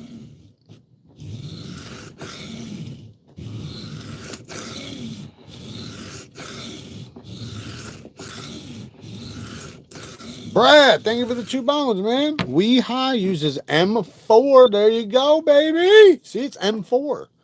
Fucking M4, man. What do you... M4 some tough shit. We want that on our knife steel, let alone our torque bits. Is that true? It's M4? That's awesome. No wonder why they're so badass. It all makes sense now. Hey, look at that. I already got this fucker reprofiled on one side. See how fast that was using a 140? Now go to this side. And this is thick too, but think about how long that other one took. That just shows you how thick that one was. This one, let's see how thick this one is. Behind the edge is, this is still thick. It's like 25, 26 thousandths. But that one was over double that, or like double that. So when the thicker you get, the longer it takes too. So it's not just going to be, you know, twice as thick, so it's twice as long. No, twice as thick means probably like 4 times as long. Going with the single passes. So I'm getting the pinch on there nice and comfortably finding my angle. My angle is going to be, if I want to match the angle, as soon as the apex touches. So when I lay it down right there like that, you can see there's a little shadow underneath the edge right there. See that shadow? So what I do is, right now it's perfectly flat. Now I'm just going to lift it until, bam, right there. There's my angle. As soon as that apex touches the stone, that's the angle that's on the knife. Now, if you, oh shit, my battery's about to die. All right, guys. David Jewel, what's up, brother? With the 5 bones. Can't believe I got an offender on the way. Dude, that's badass, man. Good for you, David. I am so happy to hear that. And I want to know from each one of you guys that do get the offender, one, I appreciate you guys getting it. You know, I know you guys are going to get your money's worth. So I'm happy that you guys are getting it, because I know it's such a great fucking buy. It's such a badass knife. And it's hard to get you to appreciate it before you get it in hand and before you start using it. But what I was going to say is that I want to see you guys message me and let me know what you guys think, how you guys like it, how it is for you after you sharpen it, things like that. I'd love to get updates if you guys care to tell me. You know, obviously you don't have to, but it's awesome if you guys do. It will, you know, it just helps, you know. And, you know, if there's issues, I want to know that too. I can't believe I got an offender, man. That's badass, man. Did you pick a second? Yeah, did you pick a second color? Or did you just stick with the one? The first color is the most durable finish. It's like a dull denim blue. The other ones are bright polished colors, so they're not going to be as durable, but they are cool looking. That weathered red, man, is pretty sick. I gotta say. This is convexing a little bit. I need to lock my wrist. So, comfortable grip. Find my angle. Lock my wrist. Now, I'm not going to move my elbow. So, I'm going to come in at an angle like this. And as I get through the belly, I'm just going to lift my elbow until the tip hits. Then, I'm going to just lift my elbow and my shoulder, but my wrist is still locked. Push forward. My wrist is still the same. Drop. It's the same angle now. I'm just not moving my wrist. So I'm moving my shoulders, my hips, my elbow, basically my whole entire body, but my damn wrist, so that I can stay locked. That way I can create a nice flat bevel. That's the problem people have with creating these beautiful flat bevels like that, is they don't lock. They just use their wrist and they're sitting there sharpening like this.